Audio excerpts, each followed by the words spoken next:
Lahat ng mic, kahit sinong hindi alam. Pati ito na rin.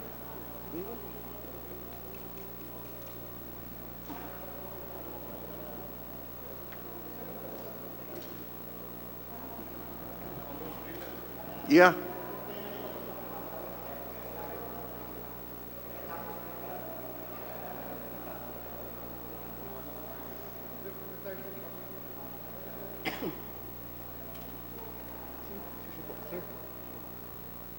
Thank you. Thank you. 3.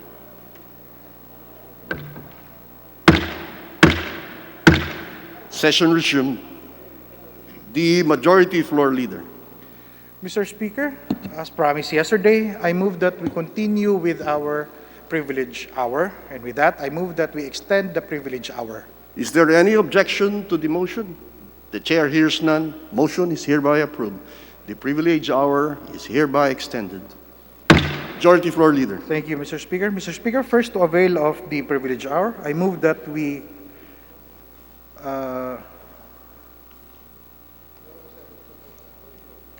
recognize the Honorable Ria Vergara of the 3rd District of Nueva Ecija to deliver her privileged speech. So move, Mr. The distinguished gentle lady from Nueva Ecija is hereby recognized.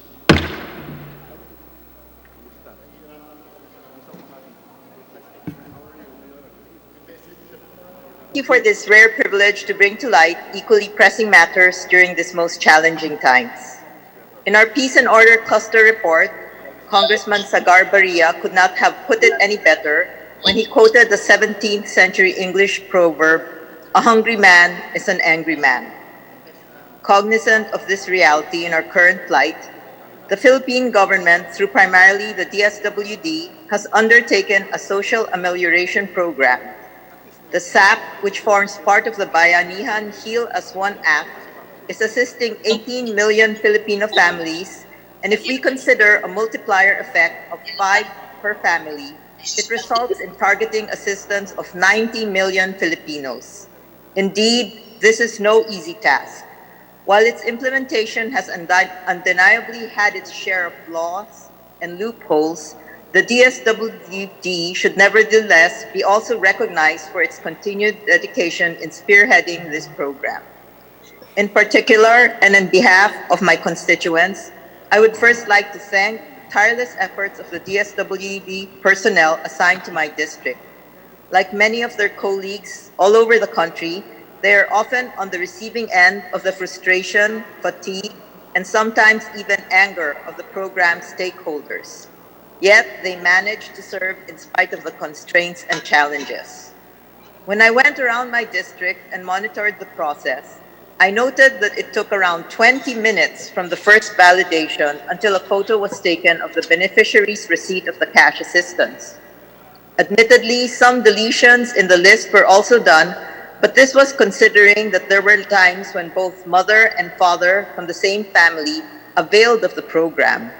Such and other adjustments were necessarily made in order to assist as many families as the DSWD can.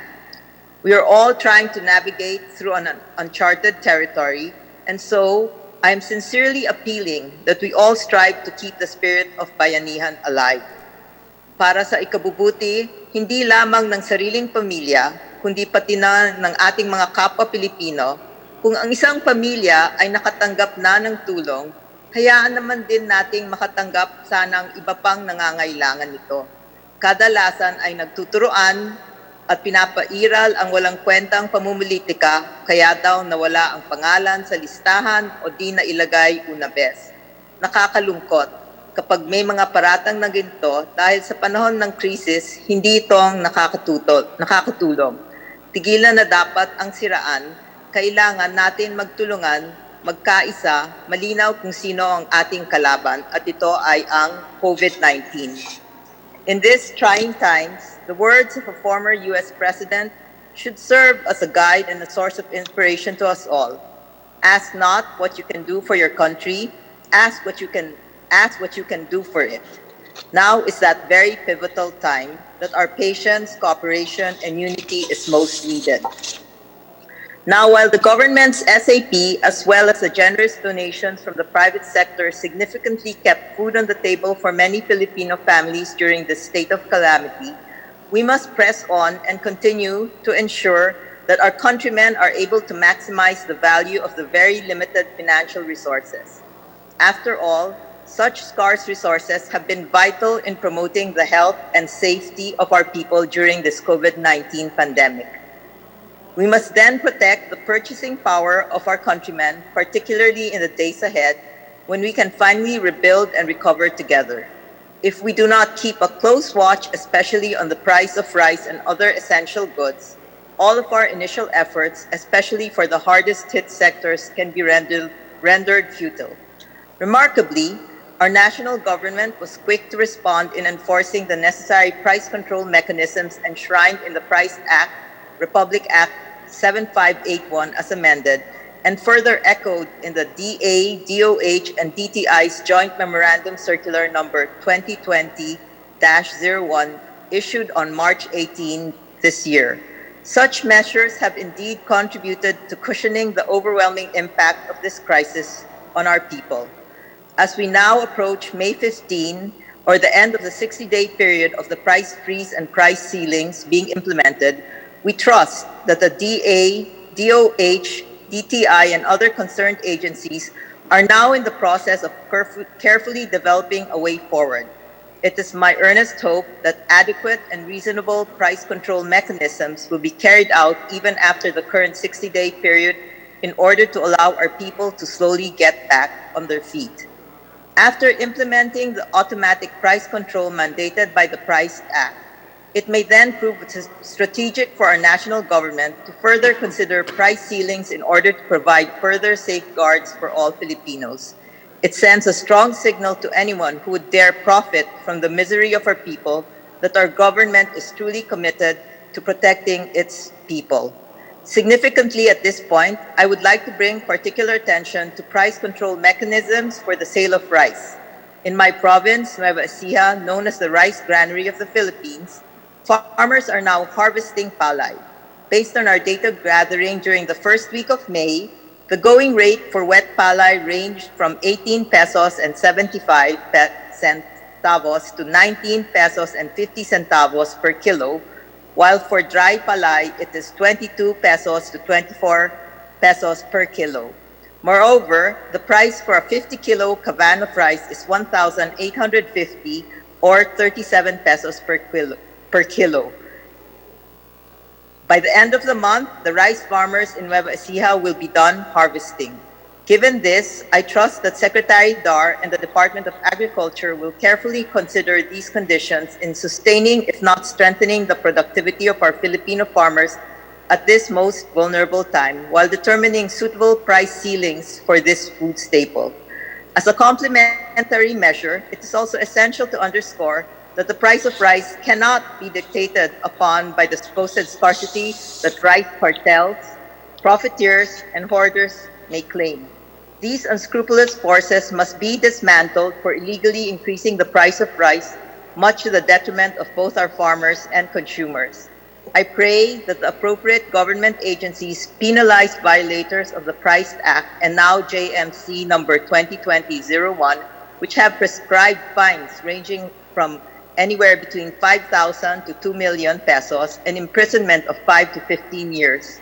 In our President's third weekly report to Congress last April 13, it was reported that 635 individuals have been arrested for hoarding, profiteering, and/or manipulation of price of basic goods and medical supplies.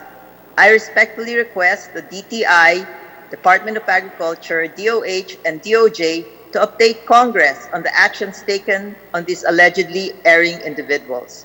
Today, more than any other time, hoarders, profiteers, and rice cartels must feel the full force of the law for compromising not only the purchasing power of consumers, but also the welfare and livelihood of our Filipino farmers. Indeed, it is imperative for the government to not only ensure that there is ample supply of rice in the coming months, but also that the same is made available to all at reasonable prices. At no point can we allow a repeat of 2018 when the price of rice soared to over 66 pesos per kilo, and it even appeared that hardly anyone, if at all, was prosecuted or arrested for such. This is no longer acceptable today.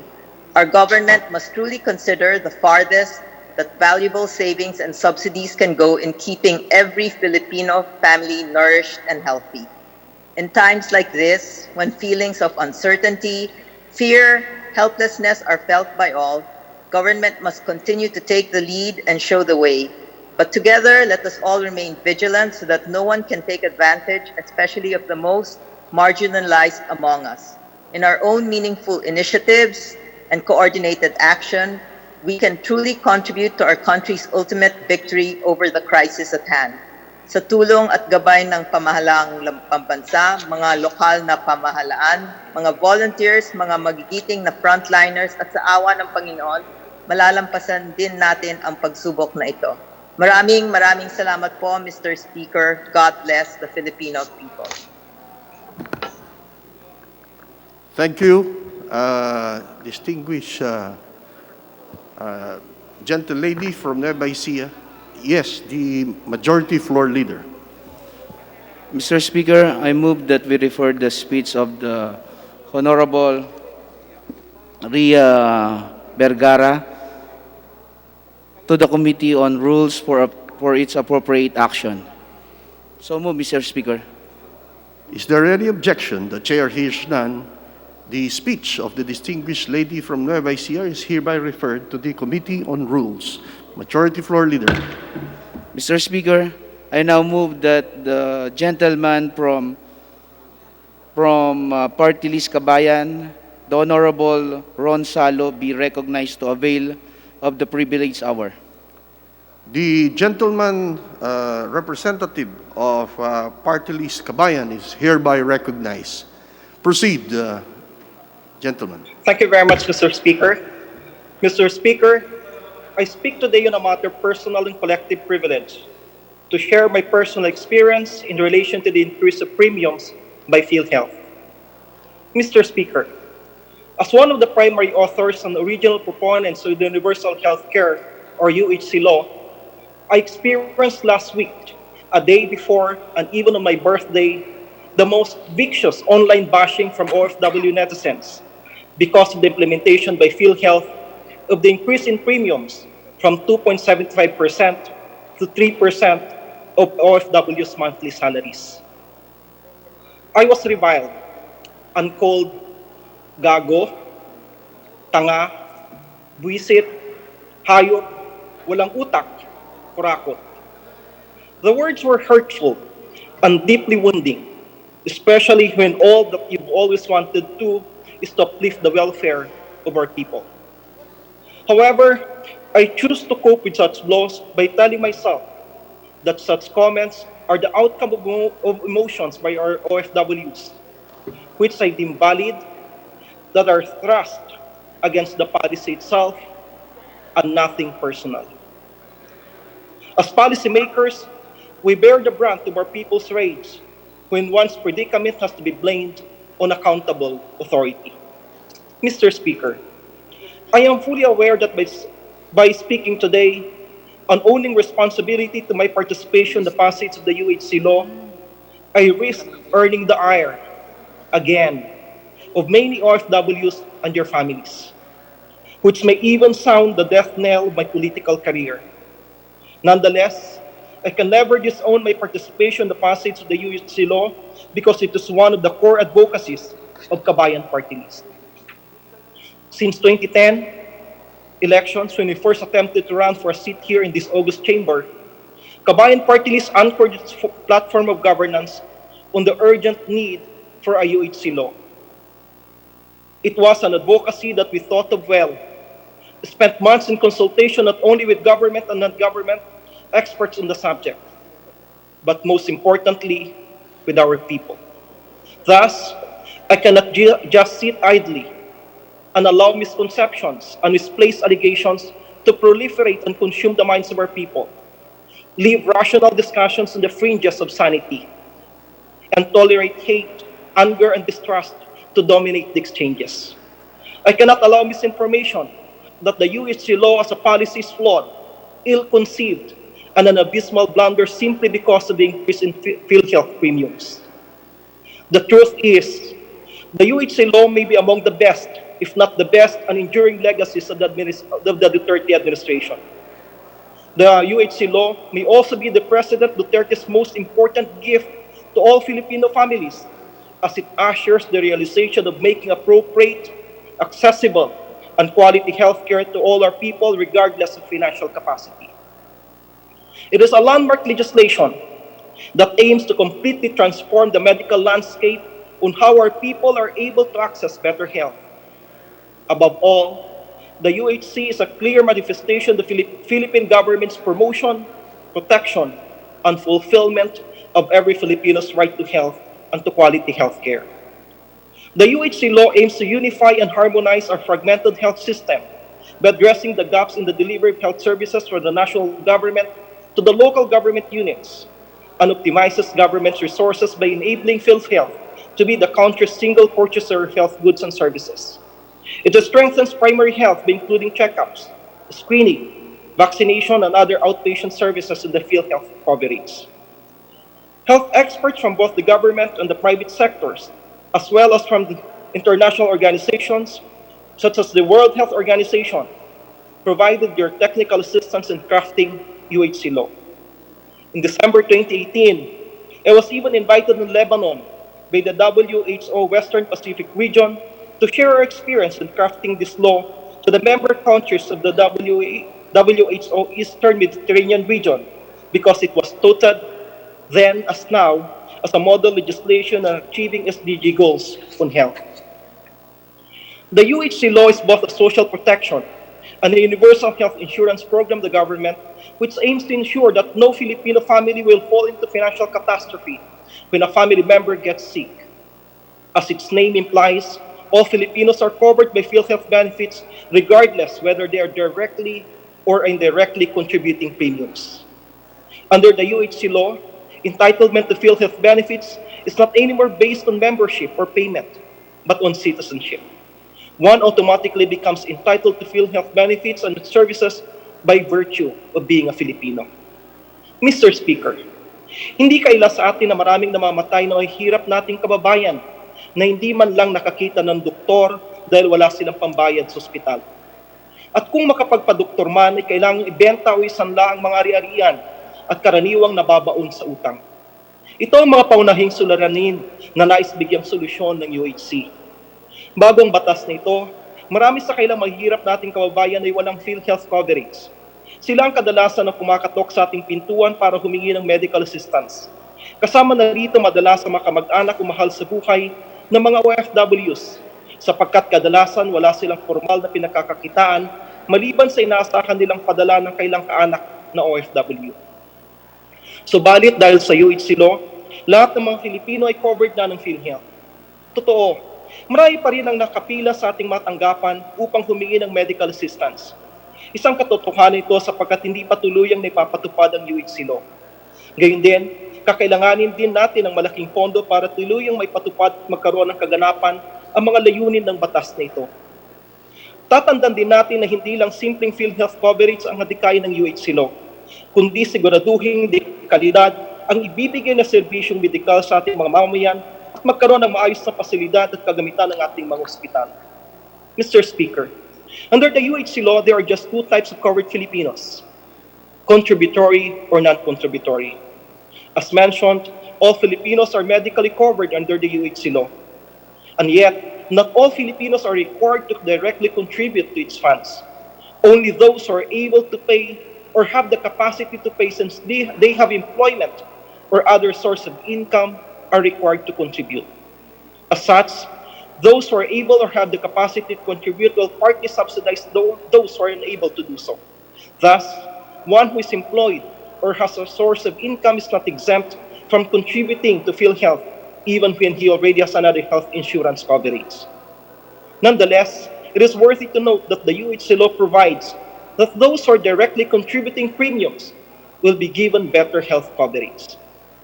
Most of our OFWs claim that your PhilHealth membership is redundant since they are already covered by your foreign employer's health insurance, which may be said to be superior than the benefits extended by the PhilHealth.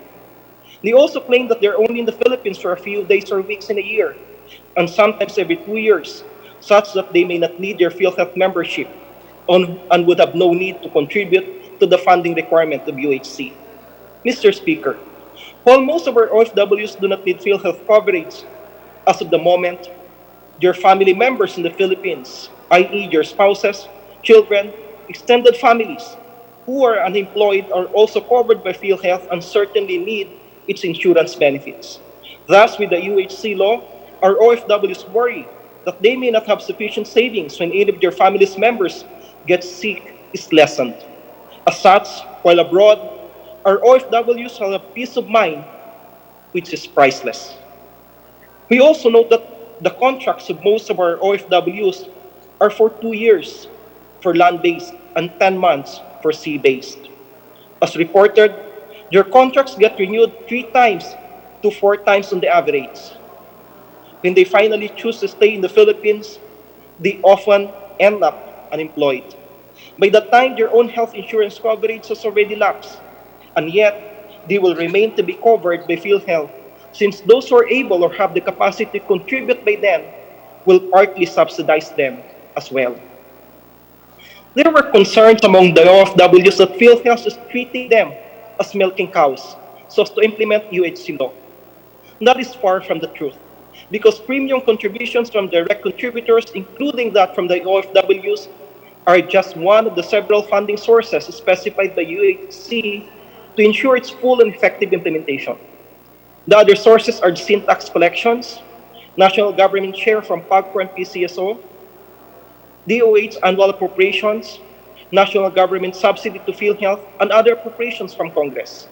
In fact, PhilHealth President Ricardo Morales said that in 2009, PhilHealth collected 1.02 billion worth of premium payments from OFWs, but paid out to OFWs and their dependents almost twice that amount, which reached 1.7 billion pesos. Mr. Speaker, perhaps the PhilHealth implementation, the premiums increase is untimely.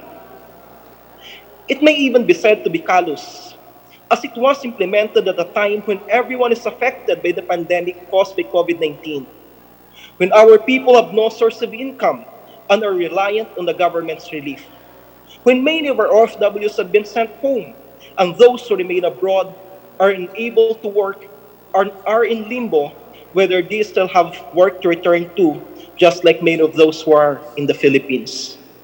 Further, PhilHealth might have been overzealous in its collection by charging the entire 3% premiums from the OFWs and did not accord them equal treatment with our local workers who are only charged 50% of the premiums, as the other 50% is paid by your employers.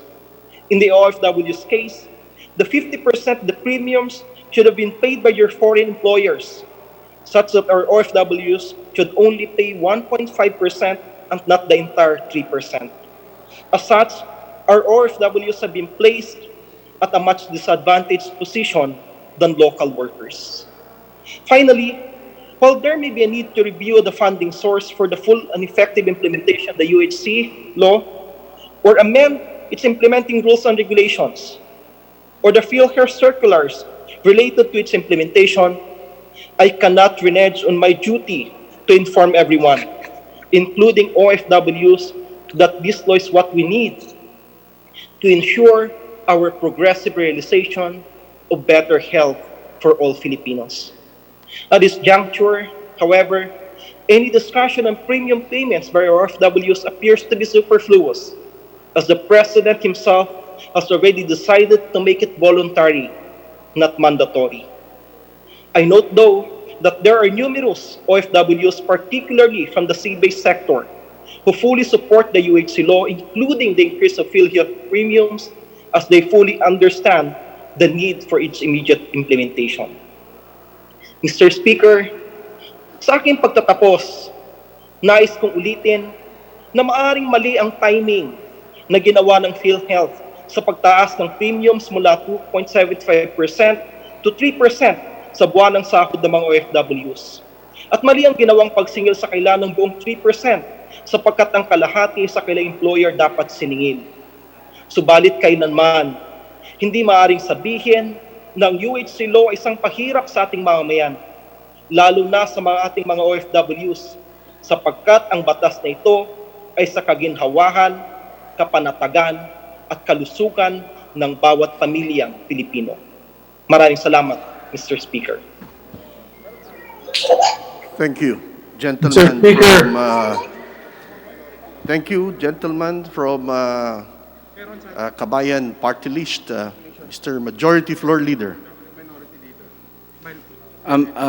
Mr. Speaker, I move that we recognize the gentleman from 6th District of Manila, the Minority Floor Leader, Benny Abante, for interpolation.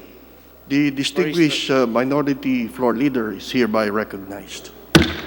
Thank you, Mr. Speaker. Mr. Speaker, would the Kabayan Party List Congressman allow me to ask the clarifying questions?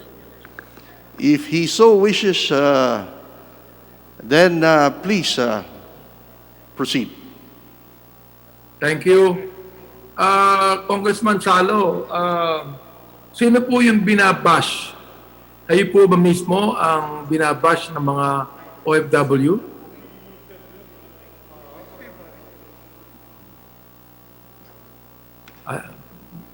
Hindi ko masyado marinig eh. Dahil inaakyusan nila yung Kongreso na mali ang pinasang batas. That's the reason why personal privilege and collective privilege, because it also affects everyone, every member of the House of Representatives in that bashing. Kailan po ba naipasa ang Universal Healthcare Law? Taong late 2018, Mr. Speaker. 2018. December 2018, Mr. Speaker. Bakit po kayo mismo personally ang binabash ng mga OFW? Samantalang hindi naman po kayo party list ng OFW, di po ba? Yes, Mr. Speaker. Binash po ako dahil po, nabanggit ko nga po kanina, ako po ay in-interview tungkol dito sa premium increase. So doon sa interview na po yun, pinost po sa social media at doon po lumabas po yung mga bashing. Okay. Wala po naman siguro ako nakikitang masyadong diferensya roon sa Universal Health Law except yung contributions po ng mga OFW. Kayo po ba ang naging pasimuno nung provision na yon, Mr. Speaker? With your indulgence, Mr. Speaker, hindi po ako ang pasimuno po para doon sa increase po na yon, sapagkat napag-usapan po ito doon sa bicameral conference committee at the time when I was also part of that bicameral conference meeting. Mr. Speaker, what was actually the tenor of the provision on the OFW's participation in paying for the premium of PhilHealth? Basically, doon sa batas po, Mr. Speaker, malinaw po doon, binabanggit na tataas po yung premium contributions ng mga members. Pero hindi po in-identify exactly po doon kung sino po yung mga member na magko-contribute po doon. Lumabas po ito pagdating po doon sa IRR ng batas po ng Universal Healthcare, kung saan in-identify po nila doon yung percentages at specific sino yung mga required na magbayad. Nakasama po doon, in-identify yung mga OFWs, Mr. Speaker. Nakalagay po ba doon, Mr. Speaker, Your Honor, ang percentages ng ibabayad ng OFW sa ating batas? Wala po, Mr. Speaker. Kagaya po ng binanggit ko po kanina, wala po ito doon sa batas. Lumabas po ito doon sa IRR. At the same Therefore- time, syempre doon sa IRR, Mr. Speaker, nung implement na rin po ng True PhilHealth Circular, doon po lumabas po yung percentages. At the same time, kung ilan, magkano yung babayaran ng OFWs. Therefore, Mr. Speaker, hindi pwede pong sisihin ng mga OFW ang Congress o ang sinumang congressman na naging author po ng UHC kapagkat wala naman nakalagay doon kung ilang porsyento ang dapat ibayad ng OFW, hindi po ba? Tama po kayo, yun po yung sinasabi ko po na yung percentages po na yon, yung participation po natin bilang mga kongresista, nandun po tayo sa pagpasa po ng batas. Pagdating po doon sa percentages na babayaran po ng mga OFWs, wala po doon, hindi po naka-identify po sa batas po. Lumabas po yon doon sa IRR na ang nag-release po at gumawa po ng IRR is the executive. At the same time, doon sa PhilHealth Circular, na ang nag-issue rin po nito yung PhilHealth. Sino po ang gumawa ng IRR? Ang nabigyan Mr. Speaker? Mr. Speaker, ang nanguna sa pagtasa po ng IRR ng Universal Healthcare is the Department of Health. Of course, in consultation also with PhilHealth and other relevant agencies. Well, was Congress even consulted in the drafting of the IRR, Mr. Speaker, Your Honor? There were invitations that were sent, but of course, at the time when they were preparing or crafting the IRR, that was election time last year. Because I believe that whenever there is any IRR that would be drafted or provided for because of that law, I believe, Mr. Speaker, Your Honor, that Congress must be consulted. What do you think of that, Your Honor? Mr. Speaker, I understand that we were invited, as I mentioned a while ago. A lot of us members of Congress were also invited by the Department of Health. But as I mentioned a while ago also, that happened when it was election season. I actually attended around 2 or 3 consultation meetings, but basically on another topic, because what the Department of Health did at the time was to divide various portions of the Universal Healthcare Law.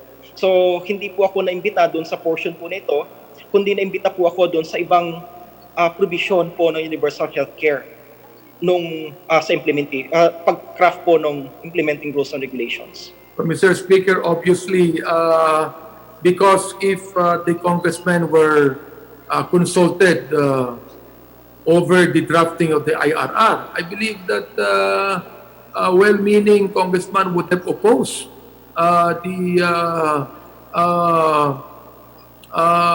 napakalaking interest na sinisingil po sa OFW. Would you think that, Congressman Salo?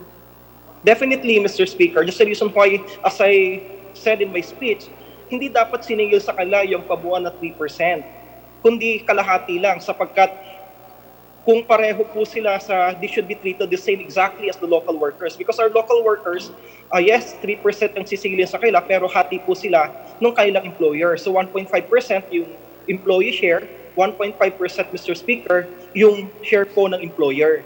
Ngayon, pagdating po sa OFWs, ang ginawa po ng PhilHealth, yung kabuuan po ng 3% ang sinisingil sa kanila. That's the reason why lalabas talaga na sobrang laki nung babayaran po nila. Kung ako po talaga kung naimbitahan po tayo doon sa pagdinig po na yon, sasabihin po talaga natin na dapat hindi nila sinisingil yung kabuuan na yon, kundi kalahati lang ang sinisingil dapat sa mga OFWs natin. Well, Mr. Speaker, you mentioned about dapat yung kalahati would be shouldered by the employer, no? Parang ito po yung SSS, parang S po ito. The half should be shouldered by the employer. Pero we know for a fact that most of the employers of OFWs are not actually businesses that is in our country, no? Ito po ay mga foreign business, foreign recruiting agency, for example, like mga direct hire, no? We do not have any hold on those foreign recruiting agencies, and because of that, they will not in any way give one half of the or shoulder one half of what the OFW would pay. Tama po ba Yes, ako? Tama po kayo doon, Mr. Speaker. So basically, sinasabi po natin dito, Mr. Speaker, doon sa mga may mga mekanismo naman na pwedeng gawin ng ating PhilHealth in coordination with POA para doon sa mga employers na kaya nilang singilin. Doon sa mga, mayroon po sila dito na mga recruitment agencies. Pero para doon sa mga wala, yung binabanggit po ninyo, whether or not ang dapat na obligasyon lang ng OFW po doon is to pay the 1.5%. So, yun po yun. Yung pagsingil po doon sa additional other 1.5%, wala po doon sa role po, wala po doon sa burden ng OFWs. Ang burden lang niya dapat ay bayaran po yung kanyang share. Well, actually, Mr. Speaker, although I am a district congressman, yet bilang pong bishop, ako po'y maraming mga members, hundreds of them in the Middle East and other countries. Now, they're not the ones that are actually complaining, but they have forwarded to me some video na talagang hindi naman kayo, Congressman Salo, ang tanitira. Ang talagang binibira dito is the PhilHealth. Ano po? Now, the thing is, I think that the IRR has made a sweeping and general statement covering all OFWs that should be paying around 3%. Ano po? Mr. Speaker. Tama po kayo doon, Mr. Speaker. That's precisely my point, Mr. Speaker. Kailangan po natin sigurong, kailangan po nilang baguhin sigurado yung IRR, but at the same time, yung PhilHealth Circular na in-issue po dahil doon sa IRR na yon. Pero ang sinasabi po natin dito, Mr. Speaker, wala pong problema yung batas. Ang problema pagdating po doon sa implementation. So it's a loss in translation, yung kaso po nito. At hindi po tayo na Mr. Speaker, magbabatas, Mr. Speaker, ang dapat sisihin dahil wala po tayong partisipasyon pagdating po doon sa pagsingil ng premiums na yon. Mr. Speaker, Your Honor, I do not know if we have any rule that before any IRR would be allowed to be implemented, that it must first go to Congress, that should be reviewed and perhaps amended. Pero po tayong rule na gano'n, Congressman Salo.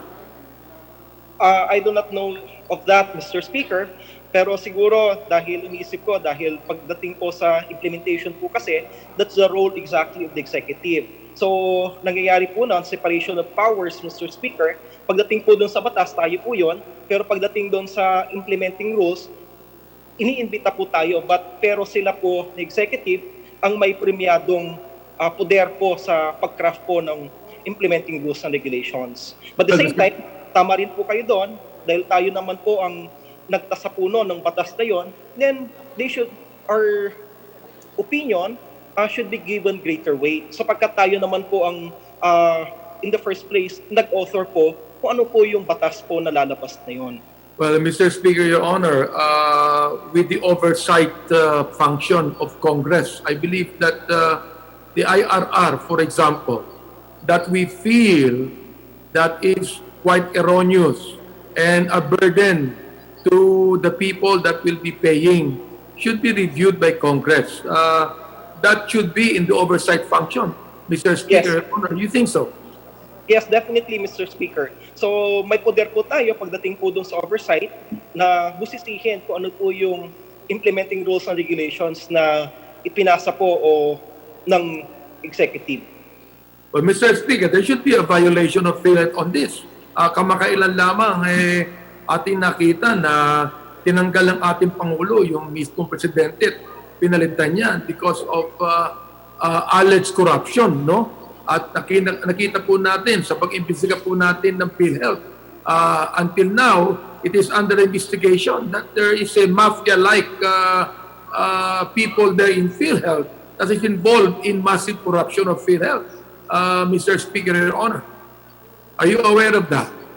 Yes, nabalitaan po natin yung Mr. Speaker. That's the reason why I suppose yun din po yung sentimento po ng marami na nag-comment doon po sa akin dahil sinasabi po nila na bilyon piso ang nakukulimbat ng mga officials po ng PhilHealth. And yet, yung mga OFWs po natin, ang silang pahihirapan. So I suppose nakakabit po ito dun sa binabanggit po ninyo, Mr. Speaker, kaya sinasabi po natin na dapat yung PhilHealth din ay siguraduhin, ipakita po sa atin kung ano po yung mga aksyon, mga kailang mga ginawa para siguraduhin na yung concerns din ng kapangkalahatan, particular dito sa corruption issues, at siguraduhin na nagagastos ng mas maayos yung pera na kinukolekta nila mula sa mga membro po nila. Kasama po tayo doon, kasama po mga OFWs po natin. Well, Mr. Speaker, Your Honor, nagpapasalamat tayo sa ating Pangulo na sinuspende niya ang pagsingil at ang ginawa po niyang voluntary, no? Which is actually, hindi pa nakalagay po sa batas na mandatory po ang dapat ibayad ng OFW. Kagaya po ng binanggit ko po kanina, Mr. Speaker, malinaw po dun sa batas na mandatory ang payment sa members. Pero hindi po in-identify exactly po doon kung sino po yung tinutukoy na members po doon. Lumabas po yon doon sa IRR at the same time doon sa PhilHealth Circular. Therefore, Mr. Speaker, Your Honor, napagaganda po na ginawa ng ating Pangulo, although siguro may konti lang paglabag sa batas sapagkat ginawa ng Pangulong voluntary, samantalang nakalagay po sa batas ay mandatory. So, ang akin pong request, Mr. Speaker, ay ganito. I hope that the Oversight Committee of Congress should review whatever IRR that will be drafted, no, before it be finalized by any agency of government, so that we will not be accused of trying to overburden our people. Samantalang ang tawag po natin sa mga OFW mga modern heroes of our times because they are remitting so much dollars in our country that help in our economy. Mr. Speaker, Your Honor, what do you think of that? I completely agree with you, Mr. Speaker, na kailangan nating mas maganda po talaga na yung mga IRR na ini-issue po ng executive ay nare-review rin po ng mga oversight committees po natin. At the same time, specifically para dito sa IRR ng Universal Healthcare, ma-review rin po ng oversight function po natin ng Committee on Health natin. Mr. Speaker, Your Honor, in view of the fact that our President has suspended the payment of all PhilHealth contributions from the OFW, in view of the fact that even the President himself has made it voluntary, that I believe that we ought to review the Universal Healthcare Law and amend some provisions there that would make it mandatory, Mr. Speaker. For one, I would support the amendment that we should not anymore overburden our OFWs in the payment of the PhilHealth contributions. For all you know, they're not even benefiting from it. You know, even if PhilHealth would say, I've heard PhilHealth said na pwede naman nilang i-refund yung nagastos po. No foreign hospitals will ever do that, Mr. Speaker, Your Honor. Wala po pa akong nakita na foreign hospital na nagpapa-refund po any Filipino OFW that na-hospital po sa ibang bansa, papa-refund po niya sa OFW kahit po andyan na resibo, kahit nandyan po lahat ng mga documents, no? Nakikita ko po na only when a foreign hospital recognizes the insurance of another country, that is the only time that they will be able to refund whatever the patient has paid. But what I know is this: when any foreign hospital does not recognize any insurance for our own country, whether it be government insurance, they will not in any way refund whatever it is that our people spend in that hospital. Is that correct, Mr. Speaker, Your Honor? Mr. Speaker, lilinawin ko po yung stand po natin dito. Sinasabi po natin na walang problema po yung batas na UHC. Ang may problema po dito, yung implementing rules and regulations in-adopt po ng executive, at the same time yung PhilHealth circulars. At maaaring sinasabi po ninyo na wala pong pakinabang personal yung OFW, Mr. Speaker. Pero sinasabi rin po natin dito na bagamat personally, wala po silang, maaaring hindi nila maklaim po ngayon yung sinasabi po nila. Pero yung pamilya po nila na nandito, lahat po sila covered under the Universal Healthcare Law. Na kadalasan yung family members po nila na nandito sa Pilipinas, kadalasan po yan, hindi rin po nagko-contribute po yan dahil wala po silang kadalasan wala po silang hanap buhay po dito sa Pilipinas. And yet, lahat po sila, yung kailang family members, yung kailang mga kapatid, yung kailang mga anak, yung kailang magulang, lahat po sila covered na po under the Universal Healthcare Law. At the same time, ang sinasabi rin po natin, Mr. Speaker, yes, it's true na sa ngayon, wala po silang personal para sa kailang pakinabang. But sooner, after your contract ends, pag uwi po nila dito sa Pilipinas, at wala na po silang insurance coverage na binabanggit po nila, covered pa rin po sila ng PhilHealth because of this Universal Healthcare Law. Mr. Speaker, Your Honor, I do understand that, but I believe that Filipinos, wherever they might be, ought to be fairly and equally charged any contribution. Sila man ay nasa ibang bansa o sa atin, I believe that the law that says that there ought to be equality for all must be implemented, Mr. Speaker, Your Honor. Maraming salamat po, Congressman Salo. Maraming salamat, Mr. Speaker. Thank you very much. Salamat din po sa pagkakataon, Mr. Speaker. Thank you. Gentleman from Manila and gentleman from Kabayan Party List. The Majority Floor Leader. Mr. Speaker, I move that we recognize the lady from 4th District of Quezon, the Honorable Angelina Helen Tan, for her interpolation. The distinguished chairperson of the Committee on Health and from Quezon is hereby recognized. Please proceed.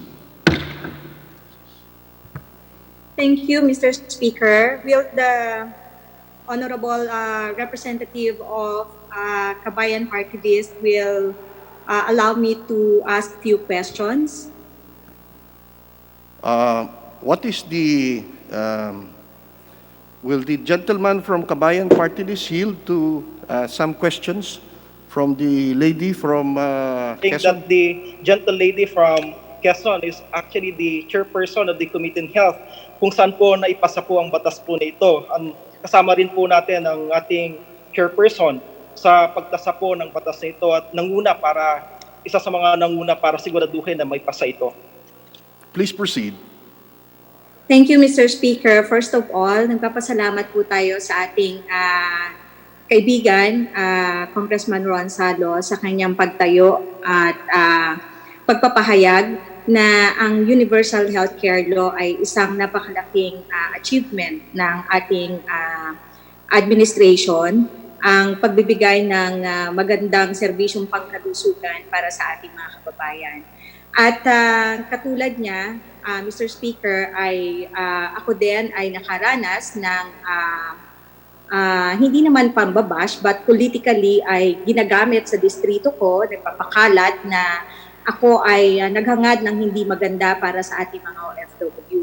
At katulad ng ating kasama na may akda rin at nakiisa sa bicameral meeting, ay napakaganda nung kanyang mga sinabi kanina na paglilinaw ano yung mabuti na magagawa ng ating Universal Healthcare Law. Gusto ko lang matanong po ang ating kaibigan, Mr. Speaker, ano po ba ang pagkakaiba ng Universal Healthcare Law doon sa dating PhilHealth Law pagdating po doon sa membership? Pagdating sa membership, Mr. Speaker, malinaw po na lahat po dito sa Universal Healthcare Law, lahat na po tayo members. Lahat po ng mga Pilipino, binanggit ko nga po kanina sa aking speech, it's not anymore by virtue of payment of membership, but by virtue of being a Filipino that we become members of PhilHealth. Ang pinagkaiba lang po, ngayon pinagtatasa is whether contributory po tayo o non-contributory po tayo, direct contributor or indirect contributor po tayo ng PhilHealth. And based sa batas ngayon, na ang difference lang, mag-iiba rin po, hopefully, iba yung package na ibibigay po doon sa mga direct contributors. Ibig sabihin ito tayong mga nagbabayad ng monthly na premium payments. Pero doon sa mga hindi nagbabayad, hindi sinisingil, they're considered indirect contributors. Dahil, of course, may funding din galing sa gobyerno, particular sa sin taxes, DOH allocation, PhilHealth appropriations, and other appropriations from Congress. Thank you, Mr. Speaker. Doon po sa ating category no ng ating membership uh, sa universal healthcare do. Tama po ang ating kaibigan na ginrupo na lang sila sa dalawa, ang direct at saka indirect. At sinasabi po sa section 4, letter F, nakalagay po doon na ang direct contributors are those who have the capacity to pay premiums, are gainfully employed, and are bound by an employer and employee relationship, or are self-earning, professional practitioners, migrant workers, including their qualified dependents and lifetime members. At yung indirect contributors, tama po yung sinabi niya na ito po yung sinasubsidize ng ating gobyerno, yung walang kakayanang magbayad. Pero doon sa sinabi niya kanina, ang kagandahan sa Universal Healthcare Law ay automatic po by virtue of citizenship ay member po tayo ng National Health Insurance Program. Ibig sabihin, hindi tayo madideprive of the health services whether ang isang Pilipino ay hindi nakabayad on time or nakalimutang makabayad or may dahilan bakit hindi nakabayad, palagian maa-avail niya ang services. But again, Mr. Speaker, I'd like to ask ang ating kasamahan, ano po ba ang magiging pagbabago kung ang ating mga OFWs is hindi natin gawin na mandatory ang contribution? Ano po ang magiging impact nito, Mr. Speaker, doon po sa ating category ng direct at indirect? Dalawa yung magiging impact po nito, Mr. Speaker. Una, impact dun sa funding requirement po natin. Dahil sinasabi po natin, kailangan din po natin lahat na may kakayanan na magbayad, mag-contribute para mas ma-implement po natin fully and mas malawak po, mas mabilis yung universal healthcare. Number 2, ang impact din po nito doon mismo sa mga OFWs natin. Kasi binabanggit po natin dito, iba po yung health package dapat na ibigay po sa kanila ng PhilHealth yung mga direct contributors sa indirect contributors. So may epekto doon sa implementation ng kabuuan at the same time doon sa individual. Thank you, Mr. Speaker. Kung if I may share lang, no, ang ating pong sponsor ay kasama natin sa bicameral meeting and yung nangyari doon sa bakit ba merong 3%, may 3.5 in the coming years, no, doon sa contribution. Nasasaad po sa Section 10. Actually, ito kung natatandaan po ng ating kaibigan, Mr. Speaker, na ito yung matagal na pinag-usapan, I think, doon sa bicameral meeting, papaano ba i-determine ang rates ng pagbabayad ng ating mga contributors, no? At doon po sa Section 10, nasasaad po, no, Mr. Speaker, gusto ko lang pong linawin na ito po ay actually nasa provision ng batas na sa premium contribution ay inilagay mismo yung table, no? So yun lang po yung gusto kong itama na Mr. Speaker, na mismong isinaad po sa batas yung contribution from 2019 to 2025 until ma-achieve yung 5%, which is actually the ceiling. Dati pa ng PhilHealth law, yung 5%. But this one, ang pagkakaiba po ay predetermined na. Nilagay, sinaad sa batas yung ating pong table ng incremental. So siguro po, yun lang po yung gusto nating ipaalam. It's not only in the IRR, but it's actually in the law. But as I've said before, Mr. Speaker, ang oversight committee ng UHC, nag-reach out po ang inyong lingkod sa counterpart natin kay Senator Bongo, and anytime naghihintay po tayo ng schedule para itackle pagdating po doon sa complaint ng ating mga OFWs regarding po doon sa mandatory payment, no? Gusto po natin na pakinggan, no, ang ating mga experts at mga kasama din doon sa pag-deliberate nito, is also the sponsors, no, of this UHC, para malaman natin ano talaga ang magiging solusyon natin doon sa problema na kinakaharap ng ating mga kasama. So I would like to congratulate my friend, no, Kong Ron Salo. Kasama ko po yan na nagtrabaho from day one sa House pa po dinideliberate at alam ko, naniniwala ako na none of us ay naghangad ng pabigat sa ating mga kababayan. But ang hinangad po naming lahat ay yung pangarap na ang ating mahihirap na kababayan sa panahon ng pangangailangan sa serbisyong pangkalusugan ay maibibigay ng dekalidad na serbisyo at the time of need. So again, Mr. Speaker, our honorable sponsor, thank you for defending the universal health care at sana kasama pa rin po natin kayo sa ating pagpapaliwanag pa sa ating mga kababayan para lubos na maintindihan ang benepisyo ng universal health care. Maraming salamat, Mr. Speaker. Thank you, Madam Maraming salamat din po, Chairperson, Madam and Chairman, sa inyong distinguished gentleman from pagsuporta Kabayan po Party sa List. aking pagtayo tungkol dito sa issue po ng universal healthcare. The same time, tama rin po kayo na nakasad po doon. Balit sa akin, pinaninindigan ko pa rin na dapat ang sisingilin po para doon sa mga OFWs, hindi yung kabuuan 3%, kundi yung kalahati lang. Sapagkat sa Pilipinas, ang sinisingil naman po natin para sa mga local employees po natin ay 1.5%, kalahati lang. Dahil yung kalahati ay binabayaran po ng mga employers po nila. Ngayon, kung hindi natin masisingil mula doon sa foreign employer, huwag nating ibigay na burden doon sa OFW himself na bayaran po yung portion na yon na dapat bayaran po ng kanyang foreign employer. Nonetheless, salamat po sapagkat tunay nga na magkakasama tayo noon pa hanggang ngayon tungo sa pagsulong po ng higit na kabubuti, higit na kagaganda para sa higit na mas magandang kalusugan ng bawat Pilipino sa pagitan po ng batas na ito, Universal Healthcare. Maraming salamat, Mr. Speaker. The majority floor leader. Mr. Speaker, I move that we recognize the lady from Gabriela, the Honorable Arlene Brosas, for her interpolation. The lady from, the distinguished lady is hereby recognized. Yes, thank you. Please proceed. Thank you, Mr. Speaker. Can you hear me po? Yes, Yes. we can hear you clearly. Please proceed.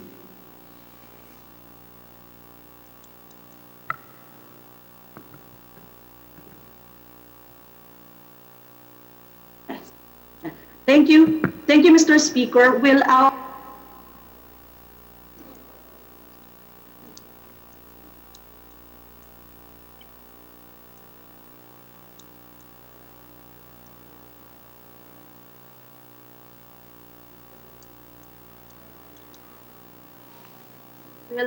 distinguished colleague from Kabayan Party List, Congressman Ron Salo, yield to a few clarificatory questions? Mr. Speaker. Willingly, Mr. Speaker. Thank you. Distinguished colleague, Mr. Speaker, very clear po yung panawagan ng mga migrante at OFWs natin. In fact, sinight talaga nila na on April 2, 2020, yung PhilHealth ang nag-issue ng Circular Number 2020-0014, mandating that overseas Filipinos with income amounting from 10,000 to 20,000 will be required to pay 3% of their annual salaries. Ngayon po, ito po yung inaangal nila eh. Sabi nga kanina, tinable kasi, di ba? Naka-table na siya agad at may increase every year. Now, ang very clear po, these are extraordinary times. Kaya umangal ang mga OFWs natin, particular, na magbayad talaga ng 3%. Now, absence of a law, this will still be enforced. Halimbawa, sinabi po ng Presidente na magiging voluntary siya, pero kung walang communication to General Morales of PhilHealth, ano pong mangyayari? Mr. Speaker, distinguished colleague. Will this still be enforced? Yung 3% po? Mr. Speaker, of course, malinaw po na ang PhilHealth under din po ng kapangyarihan ng ating Pangulo. So, I suppose, dahil nagsalita po ang ating Pangulo, susundin po nila kung ano yung sinabi ng Pangulong Duterte, na hindi po nila i-enforce yung mandatory provisions na yan, kundi voluntary yung pagsisingil po nila. So, Mr. Speaker, distinguished colleague, klaro po na natanggap na ng PhilHealth na kailangan voluntary. There is a written missive from the President na kailangan voluntary. So therefore, hindi na po ba magwo-worry ang mga OFWs at migrante natin na magbabayad sila ng 3% increase sa premium sa ngayon? Mr. Speaker, personally, wala po akong personal knowledge dun sa order po ng Presidente. Kung mayroon bang something in writing na natanggap po ng PhilHealth. I don't have personal knowledge of that. But nonetheless, kahit wala po sigurong written communication, narinig naman po natin sa opisyal na pahayag po ng palasyo. So I suppose, unless magbago po yung official statement po na yon, then susundin po na yun po yung maging status quo. Yes, kasi kaya po natin nililinaw dahil, distinguished colleague, Mr. Speaker, alam naman natin na dahil nakabatas ito, in short, i-enforce talaga to as is, di ba? So dapat maintindihan po o malinaw sa mga OFW sa migrante natin, anong implication kung walang written or kung hindi ipapatupad ito ng PhilHealth. We should really have something concrete from PhilHealth kaugnay dito, no? Mr. Speaker, my distinguished colleague. Yes, Mr. Speaker, naniniwala po ako doon na dapat maglabas po ang PhilHealth ng kanilang amendatory circular na mag-amend po nung nauna po nilang inilabas. Yes. Now, my second question, Mr. Speaker, distinguished colleague, is about the circular that mandates that members who fail to pay the premium in time shall be required to pay all missed contributions with monthly compound interest. Yan po yung basic, actually yan yung inaangal talaga ng mga natin, ng mga migrante at mga OFWs natin. Bukod sa 3%, meron silang hinaharap na kailangan magbayad sila, i-require sila magbayad ng mga missed contributions with monthly compound interest. Now, kapag hindi sila nakapagbayad nun, nakalagay din doon na hindi sila mabibigyan ng OEC or Overseas Employment Certificate. Now, yan po yung gusto nating iklaro, my distinguished colleague and Mr. Speaker, yung requirement for the mandatory Overseas Employment Certificate, kailangan makapagbayad muna sila para sila ay magkaroon nito. Mr. Speaker, distinguished colleague. Mr. Speaker, asang paglilinaw po siguro, Mr. Speaker, na yung binabanggit po nila na compounded interest, yung penalties, nandun po sa batas po yon. Pero yung pagbabayad o kailangan nilang bayaran yon bago sila ma-issuehan ng OECD certificate, wala po yon dun sa batas. Lumabas na lang po yan na dun, base sa mga nabasa ko, dun sa arrangement ng PhilHealth with POEA. And isa rin nga pinanawagan ko nga yan, bakit nga ba kailangan silang singilin? Lalo na during those times na wala rin silang trabaho. Kasi yan din po yung concern po ng ilan na sinisingil po sila nung kabuuan.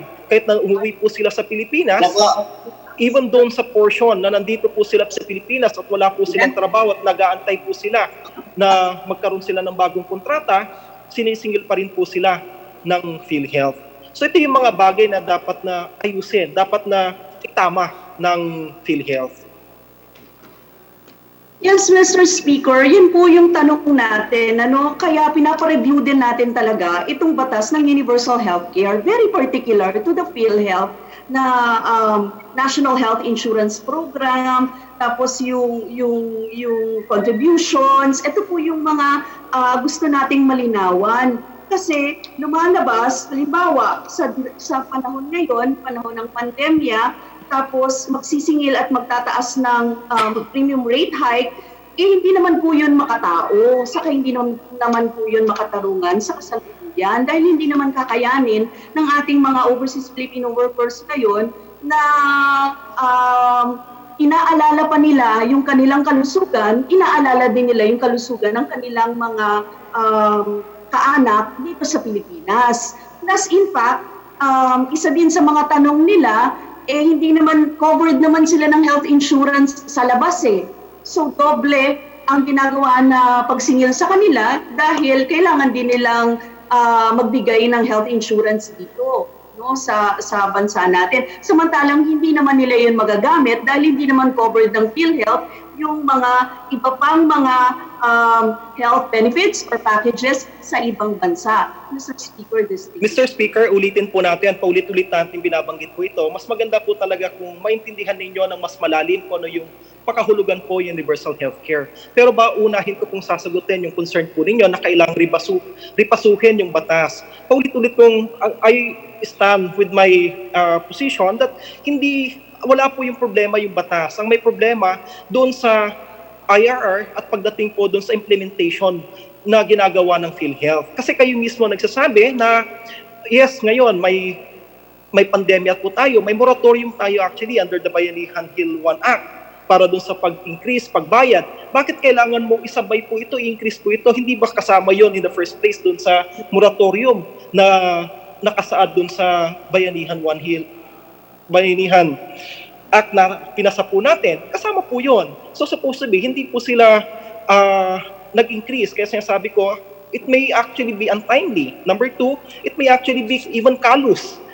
Sa panahon na naghihirap yung mga tao, doon tayo makikipagsabayan ng pagsingil ng mas malaki doon sa mga tao. Pero hindi ang problema po doon, hindi po yung batas, kundi yung proseso na ginagawa po ng mga nakaupo po doon na nag-implement po ng batas, yung sinasabi po natin. Dahil doon naman po sa concern ninyo, Mr. Speaker, na yes, hindi nila personal na mapapakinabangan yung kanilang binabanggit ng pagbayad po nila. Pero intindihan po natin kung ano po yung konsepto, kung ano yung filosofiya dito na nakapaloob sa universal healthcare. Lahat ng Pilipino, kasama po yung mga kamag-anak po nila nandito, nanay, tatay po nila sa Pilipinas, na kadalasan wala po silang binabayad din sa PhilHealth, pero covered po sila. So, ang konsepto po dito kasi sa universal healthcare po natin, lahat po ng may kakayanan mag-contribute. Kasi at the end of the day, matapos din po yung kontrata po nila doon sa abroad. Yes, hindi po nila napakinabangan ngayon yung sa PhilHealth personally. Pero pag napahapos po ng kailang kontrata po doon, na kadalasan tumatagal lang po naman po ito, on the average 3-4 times yung kailang contract. Pagbalik po nila dito, unemployed po sila, and yet they will still be covered by PhilHealth. Bakit? Kasi yung mga tao na may kakayanan na magbayad at that particular point in time, sila naman po ang mag-shoulder po sa kanila. With the indulgence, Yes, of the gentle lady and also of the gentleman from Kabayan, the chair believes that the time of the distinguished gentleman from Kabayan has expired already. The majority floor Mr. leader. Speaker, Mr. Speaker, Yes, proceed, just please. to wind, Yes. just to wind up, I would like to finally say that we beg to disagree with the author, with our distinguished colleague, because we believe, no, especially in the Makabayan block, that there are sections in the law that needs to be reviewed, and that's in Section 4, for example, the migrant workers, including their qualified dependents. We should put the qualified dependents for the health benefits packages, and we should also put the employer share. We believe that there should be an employer share. We should put that in the law. And lastly, the Section 10 of the premium contributions, we would like that to have a technical working group, for example, so that we can also be lenient kapag meron pong mga ganitong pandemya. So meron pong ganong mga leeway. So we are asking, no, na itong universal health law, kung sinasabi po ng ating distinguished colleague na exact ito o tamang-tama ito, sa tingin po namin, hindi, dahil nga hindi nga siya umangkop sa panahon ngayon, and there are points na kailangan po natin pag-usapan at i-review. Thank you very much, Mr. Chair. Thank you very much, distinguished colleague. Thank you. Mr. Speaker, pwede pa akong mag-wind up? para sagutin lang po yung mga concerns na binanggit po kanina. The Mr. distinguished Speaker, gentleman tama po from yung Kabayan, binabanggit po natin, Mr. Speaker, the lahat po ng mga distinguished- concerns po nila, kaya pong ayusin po yun doon sa IRR. Hindi po kailangang baguhin Mr. po yung Speaker. batas. For example, yung po With share that- po ng employer, wala naman po yan kahit sa local employment, wala naman po yan sa batas. It's just in the circulars po ng PhilHealth. And yet, ini-implement po yan na 50-50 share. So hindi po natin kakailanganin na baguhin pa yung batas para i-address lang po yung concerns po nila. Pagdating po sa pandemic, may mga general principles of law po tayo na mag-a-apply without necessarily changing kung ano po o i-amend po yung batas ng UHC. Muli, maraming salamat Mr. Speaker, salamat sa pagkakataon na binigay po ninyo. At ulitin po natin, universal healthcare, ito po yung sagot po sa pangangailangan po ng bawat Pilipino upang magkaroon po tayo ng mas maayos na kaisipan sa ating concern sa ating kalusugan, sa lahat po at sa bawat Pilipino. Maraming salamat po, Mr. maraming Speaker. salamat din po sa inyo, gentleman from Kabayan Party List, the majority floor leader. Mr. Speaker, we beg the indulgence of our colleagues. We are about to move to make a motion to extend the privilege hour. So, with that, anyway, Mr. Speaker, I move that we extend the privilege hour for another 1 hour. So move, Mr. Speaker. Is there any objection to the motion? The chair hears none. Privilege hour is hereby extended Thank to you, Mr. Speaker. 30 minutes. 1 hour. To 1 hour. Yes, Mr. Speaker. Thank you. Mr. Speaker, I move that we recognize the Honorable Alberto Bobby Pacquiao of the OFW to make a simple manifestation with regard to the speech of the Honorable Ron Salo. Mr. Speaker, magandang hapon po sa ating lahat, lalong-lalo na sa aking mga kasamahan diyan sa Kongreso. Mr. Speaker, gusto ko lang po i-put on the record that the OFW Family Party List has filed on May 4, 2020 House of the Resolution number 00817. Nais na ng resolution na ito ay agarang ma-review ang Republic Act number 11223 or the Universal Healthcare Act RE 11223, particularly ng provision na nag-obliga ng ating mga OFWs na magbayad ng premium contribution sa PhilHealth, Mr. Speaker. Total po tayo na malaking premium contribution na dagdag na pasanin ng ating mga OFWs. Ito po ang kasalukuyan na nakasalang na sa Committee in Roles, Mr. Speaker. Sa ating lahat na nakikinig, kami po ay gumagawa po ng paraan para ma-resolve itong PhilHealthcare po na ito. Mr. Speaker, magandang hapon po and salamat po and God bless.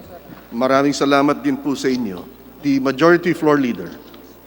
Mr. Speaker, I move that we refer the speech of the Honorable Conron Salo, including the interpolation and manifestation to the Committee on Rules for its appropriate action. Is there any objection to the motion? The chair hears none.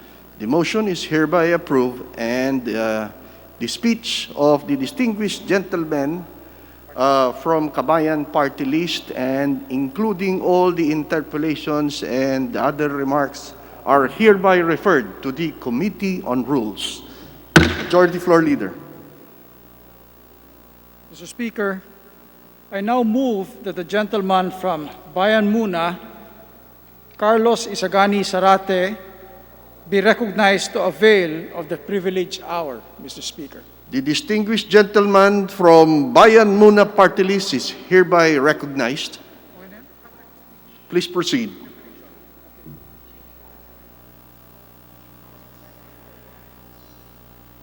Nakamute.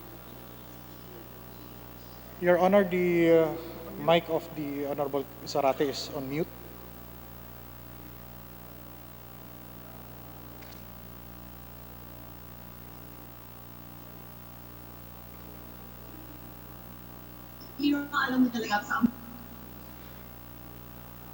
Mr. Speaker, may we advise the Honorable Kaloy Zarate? Walang sound. Microphone is still on mute. Okay. You may naririnig na po proceed ba ako now. ngayon? You may proceed now. Maraming salamat, Ginoong Speaker. Noong linggo po, kahit sa gitna ng patuloy pa rin na pananalasa ng pandemya ng COVID-19 sa buong mundo, inalala pa rin natin ng marami sa atin ang ating mga mahal na ina at ang naging mahalagang papel na ginampalan nila sa ating buhay, ang papel na kanilang ginampanan kung paanong ngayong araw na ito ay andito tayo, no? Bilang mga kinakatawan ng ating mamamayan. Dahil malilimutan nga natin ang ating mga ina, Ginoong Speaker, kung saan sa kanilang mga sinapupunan tayo nagmula at sila rin ang nagluwal sa atin sa mundong ito. Marahil nga ay hindi natin sila malilimutan.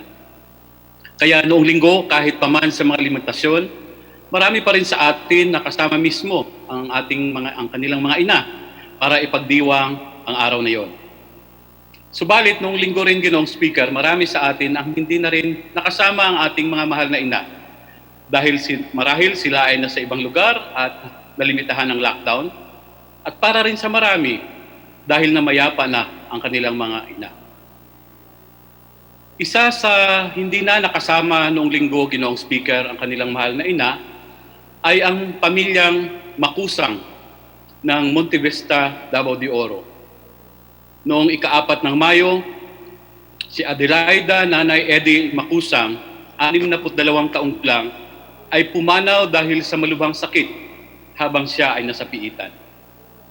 Siya ay isang person deprived of liberty or PDL at isa rin siyang political prisoner. Tulad ng sinapit ng maraming bilanggo sa Pilipinas, Ginoong Speaker, si Nanay Eddie, bagamat may malalang sakit sa puso at sa bato, ay hindi nakatanggap ng karampatang atensyong medikal. Kung sa bagay, sa laya nga ay kulang ang paggamutan, ano pa kaya sa ating mga bilangguan na labis ang siksikan, walang sapat na doktor at nurse at wala ring sapat na gamit. Ngunit, Ginoong Speaker, mga kapwa ko mambabatas, ang trahedya ng pagkamatay ni Nanay Eddie ay higit pang pinabigat ng mga sirkumstansya kung bakit ba siya nasa loob ng kulungan, kung bakit ba siya ibinilanggo. Si Nanay Eddie, Ginoong Speaker, ay miyembro ng Monte Vista Farmers Association at isa sa mga namumunong organisador ng mga kapwa niya magsasaka sa Davao de Oro o ang dating nakilala nating Compostela Valley. Isa sa pinakaaping sektor ng ating lipunan ang mga magsasaka na sa kabila ng kanilang napakalaking halaga sa buhay ng bawat isang Pilipino, lalong-lalo na sa panahong ito ng krisis, na kumain ng mga punla, ng mga bunga ng kanilang pagod at pawis. Noong 2018 ay hinuli at inaresto si Nanay Eddie ng mga elemento ng militar sa kanyang tahanan. Kinasuhan si Nanay Eddie ng illegal possession of firearms and explosives. Ang padron ng kaso ng katulad niyang organisador na magsasaka at iba pang sinampahan ng gawa-gawang kaso. Upang patigilin siya sa kanyang minahal ng gawain na organisahin ang mga magsasaka upang ipaglaban ang kanilang mga karapatan sa lupa, naging mahalaga ang papel ni Nanay Eddie sa pangunguna sa mga kumpanya para sa libreng pamamahagi ng lupa at iba pang laban sa mga neoliberal na atake sa agrikultura. Isa si Nanay Eddie sa higit 600 na bilanggong politikal sa kasalukuyan sa iba't ibang kulungan sa ating bansa, Ginoong Speaker. At siya ang pinakaunang political prisoner na pumanaw sa loob ng nasa panahon tayo ng pandemya ng COVID-19. Ginoong Speaker, mga kapwa ko mambabatas, ang usapin ng pagkalat ng nakamamatay na sakit na ito ay umaabot na sa pagpapalaya sa mga bilanggo sa iba't ibang panig ng daigdig. Maging ang United Nations ay nananawagan sa pagpapalaya ng mga bilanggo, lalong-lalo na ang mga tinatawag na vulnerable, ang mga nakakatanda, ang mga buntis, ang mga bata, at iba pa mga vulnerableng populasyon ng ating mga piitan. Ang pagpapaluwag sa ating mga kulungan ay napakahalaga sa kagalagayan na ang Pilipinas ay pinakamataas na congestion rate sa buong mundo na nasa 605%. Ang siksikang mga kulungan kasama na ang labis na kakulangan ng gamit pangkalusugan, kabilang na ang kakulangan din sa pagkain, malinis na tubig, at maging sabon ay nagtala ng mas mataas na death rate o tantos ng pagkamatay sa mga bilanggo sa ating kulungan. Liban pa rito, 75.1% ng mga inmate na nasa loob ng kulungan ngayon ay ang mga tinatawag na pre-trial detainees. Ibig sabihin, hindi pa sila konbiktado sa mga salang o sa mga krimen na isinampa sa kanila. Ngunit, sa kasamaang palad, sila ay nakasadlak na sa hindi makataong kalagayan ng ating mga kulungan. Ginoong Speaker, ayon na mismo sa Bureau of Jail Management and Penology o BJMP, ang namamatay sa loob ng mga selda ay nasa 300 hanggang 800 sa isang taon. Ibig sabihin, 1 hanggang 2 ang namamatay sa kulungan. Imposible ang physical distancing, isolation at iba pang paraan upang mapigil ang pagkalat ng coronavirus sa mga bilangguan sa ating bansa. Halimbawa, Ginoong Speaker, ang kapasidad ng Cebu City Jail ay nasa 523 lamang. Pero ang nakakulong ngayon sa Cebu City Jail ay umaabot na sa 6,604 inmates ang nagsisiksikan dito. Tumataginting na 1,262% ang occupancy level ng Cebu City Jail. At noong katapusan nga ng April 30, ay 332 inmates na ang naitalang may impeksyon ng COVID virus na nagdulot ng sakit na COVID-19.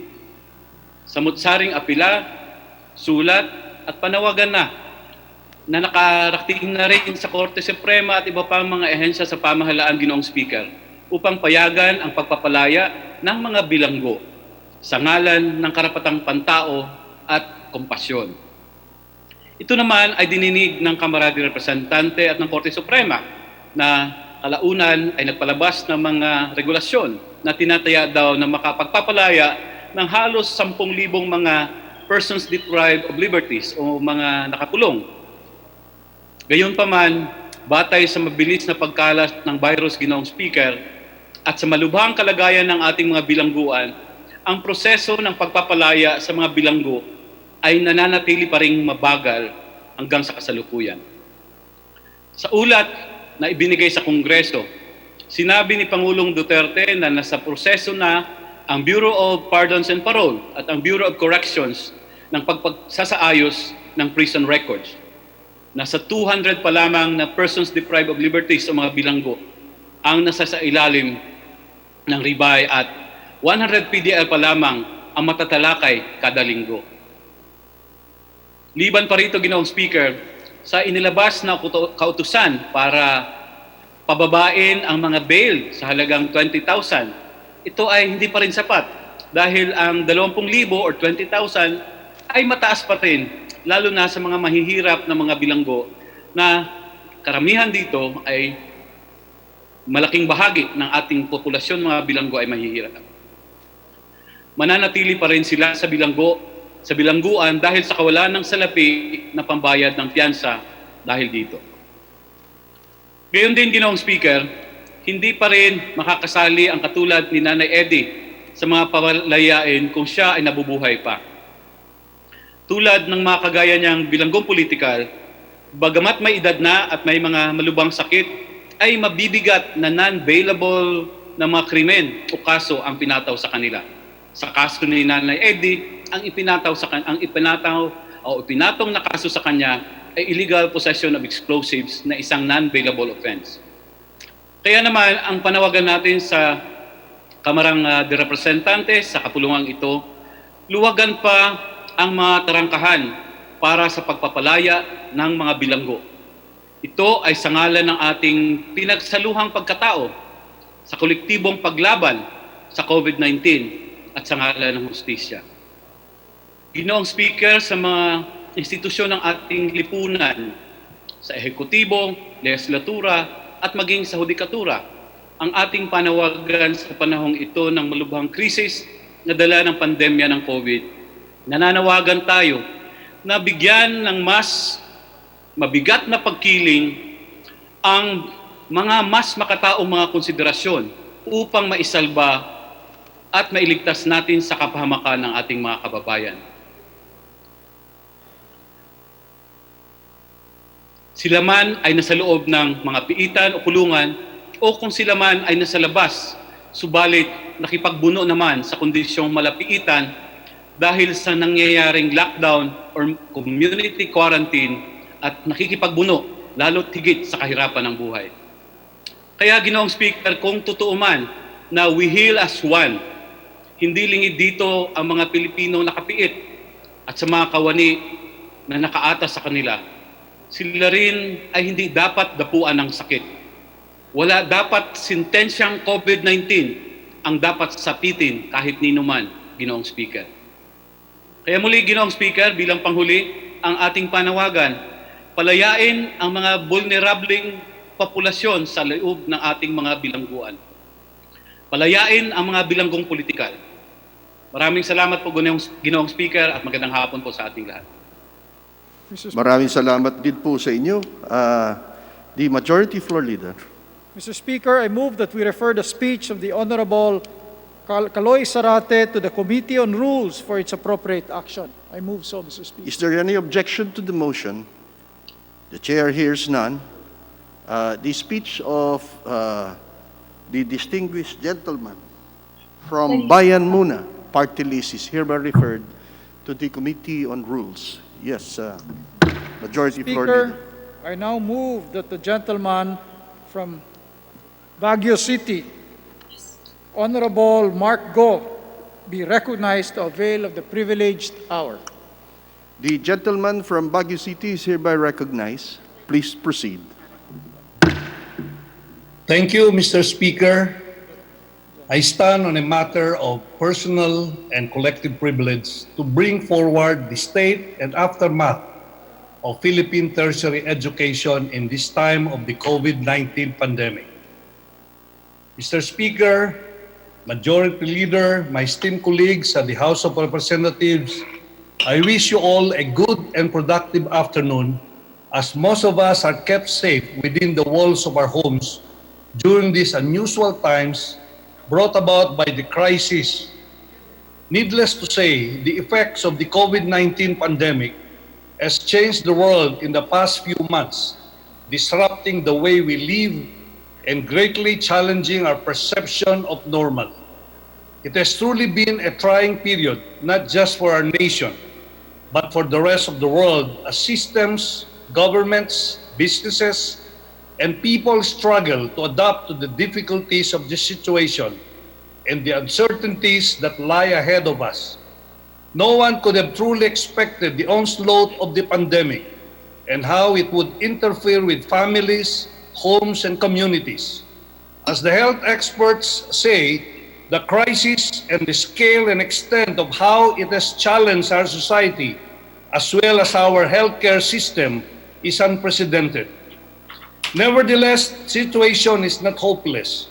While this public health crisis may be a bleak period in our lives, the valiant efforts of different sectors in our community who work together provide us hope, from our healthcare workers at the front lines of the pandemic, the general public who have mobilized for donations of PPEs, food, bikes, and other necessities, as well as our tertiary education sector that lend their families to be converted into much facilities, to be converted into much needed quarantine areas, and donated their skills and resources to aid in the battle against the virus by producing additional face masks and shields, alcohol, and disinfecting booths.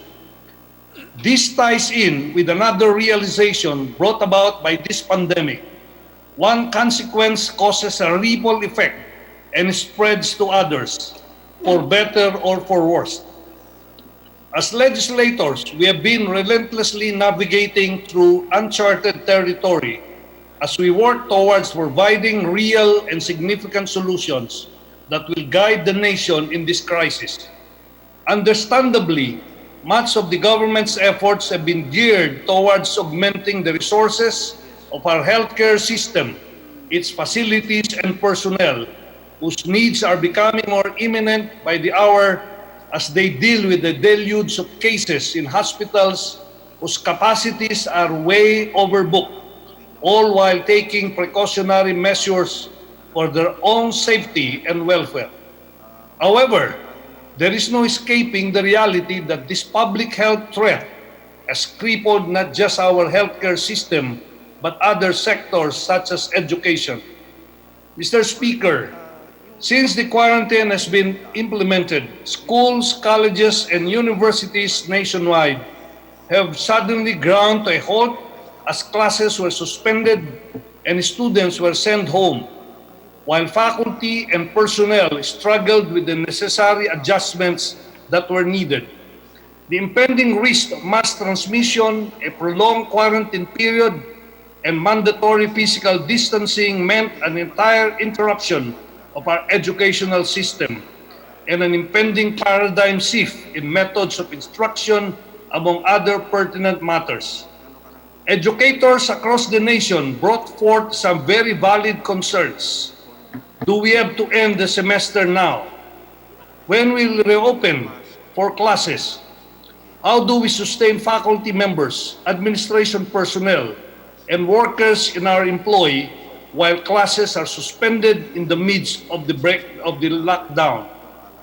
Even while confined within the corners of my home, as chair of the House Committee on Higher and Technical Education, I've constantly kept in touch with other committee members, stakeholders, and our allied agencies such as CHED and TESDA, as consultations were made regarding the issues and challenges they face as institutions, and possible concerns and measures we can undertake in order to address these concerns.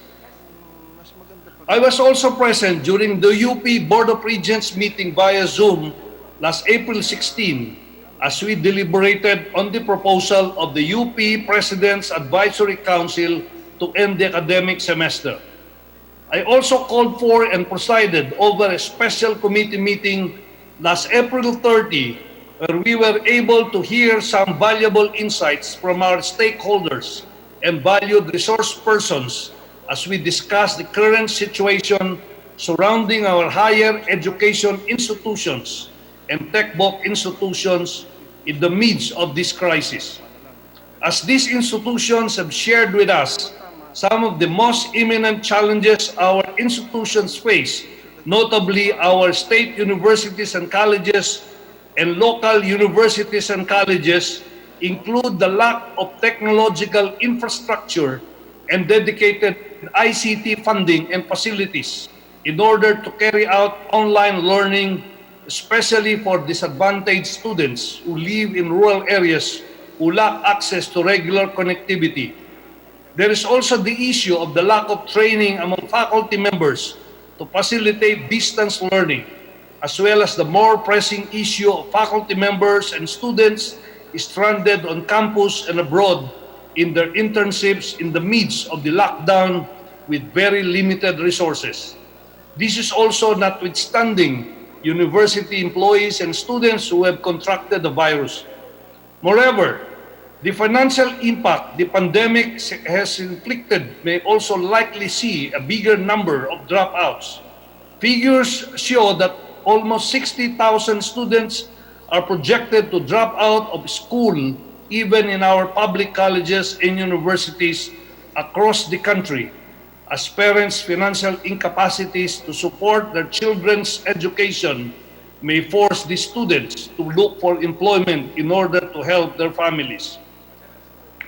Meanwhile, our private institutions have expressed their intent and readiness to start distance learning as they grapple with the cessation of their cash flow while the opening of the new academic year remains uncertain, as there is already significant revenue loss from even moving the opening of the calendar year from June, August to September, as 74% of these private schools still use the old academic calendar. Many of our private schools risk closure as a result of the pandemic, potentially leaving hundreds of thousands of faculty and non-faculty employees jobless, and even more students displaced as a result of these closures. Those employed by private schools on a no work, no pay basis are even more heavily impacted, as well as contractual, part-time, and job order workers of high educational institutions who are not covered by the Social Amelioration Program. Even our technical vocational institutions, or the TVIs, have taken a hit, with all 4,044 private TVIs across the nation expressing that they have been affected by the quarantine period, along with 16,863 trainers, 3,329 private competency assessors, and 1,954 private assessment centers. According to TESDA, although they have seen a rise in online enrollment during this period, almost 120,000 scholarship slots have been affected as a result of the 2.1 billion pesos worth of scholarship funds being reappropriated to the SAP. This said, CHED and TESDA have reiterated their commitment to supporting our HEIs and TechBoc institutions, with CHED assisting our HEIs in carrying out flexible learning, especially in preparation for the next academic year. Flexible learning denotes a combination of online and offline learning strategies. This would include collaborating with respective LGUs on the delivery of learning modules and other instructional materials, and training faculty to utilize these flexible learning options. CHED will also forge agreements with other government agencies such as the DICT in order to enhance interconnectivity between administrators, faculty, students, and teachers, as well as working with relevant agencies such as OWA, DOLE, and DFA for the safe return of our students from their internships and on-the-job trainings. I've always said time and again that it has always been my belief that education is the great equalizer, a strong learning foundation that prizes competence, ingenuity, and critical thinking is crucial to stronger nation building, skills that prove even more necessary and pertinent in the face of this pandemic. However, with the current difficulties our public and private institutions face, the role of education as an equalizer is being challenged in these times, as the impediments surrounding resources and infrastructure only serve to further aggravate the already wide inequality in learning. Now, the very sector is at risk of crumbling as schools risk closing, and the JO and the COS workers could be jobless should the GO hiring ban push through. It is of paramount importance that these concerns are heard and addressed with urgency, as higher educational institutions have roughly a month left to transition to the new normal in delivering quality higher and tertiary education. Concrete action and solutions need to be taken. The impending closure of these private schools, the loss of income for employees across the board, and the massive number of potential dropouts have serious social and economic implications. It is crucial that we are able to act swiftly and with compassion as we think about the massive number of students and workers in the education sector who may be left hanging. Given the significant findings that transpired during the special committee meeting of the Committee on Higher and Technical Education and all other meetings with the agencies and institutions concerned, as chair of the Committee on Higher and Technical Education, I would like to enjoin my esteemed colleagues to swiftly implement and act on recommended interventions and policies that resonate the most with our stakeholders.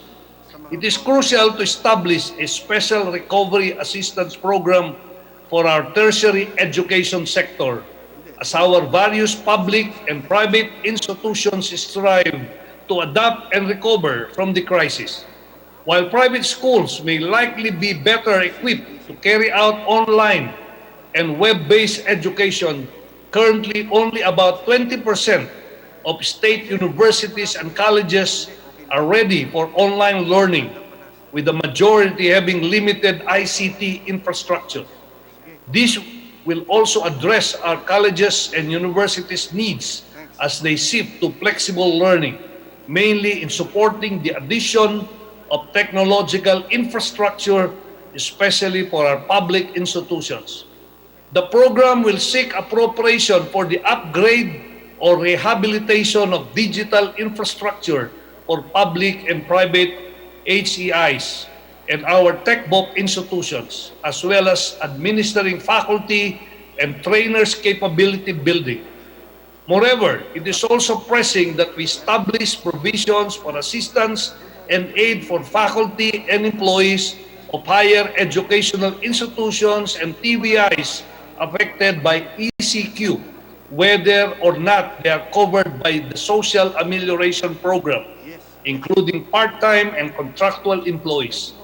This will also cover employees of private institutions providing reimbursement and subsidies for these colleges and universities in order to mitigate the impact of the revenue loss. According to CHED, 3.6 billion pesos worth of funds for the Tertiary Education Subsidy or TES have been released to help allay students' financial difficulties for the coming school year. While this news is definitely welcome, it is not enough to cover the needs of students as we potentially face close to 60,000 dropouts. Moreover, the shift to online platform, even in a blended learning environment, may alienate students from the low-income households who may have limited connectivity.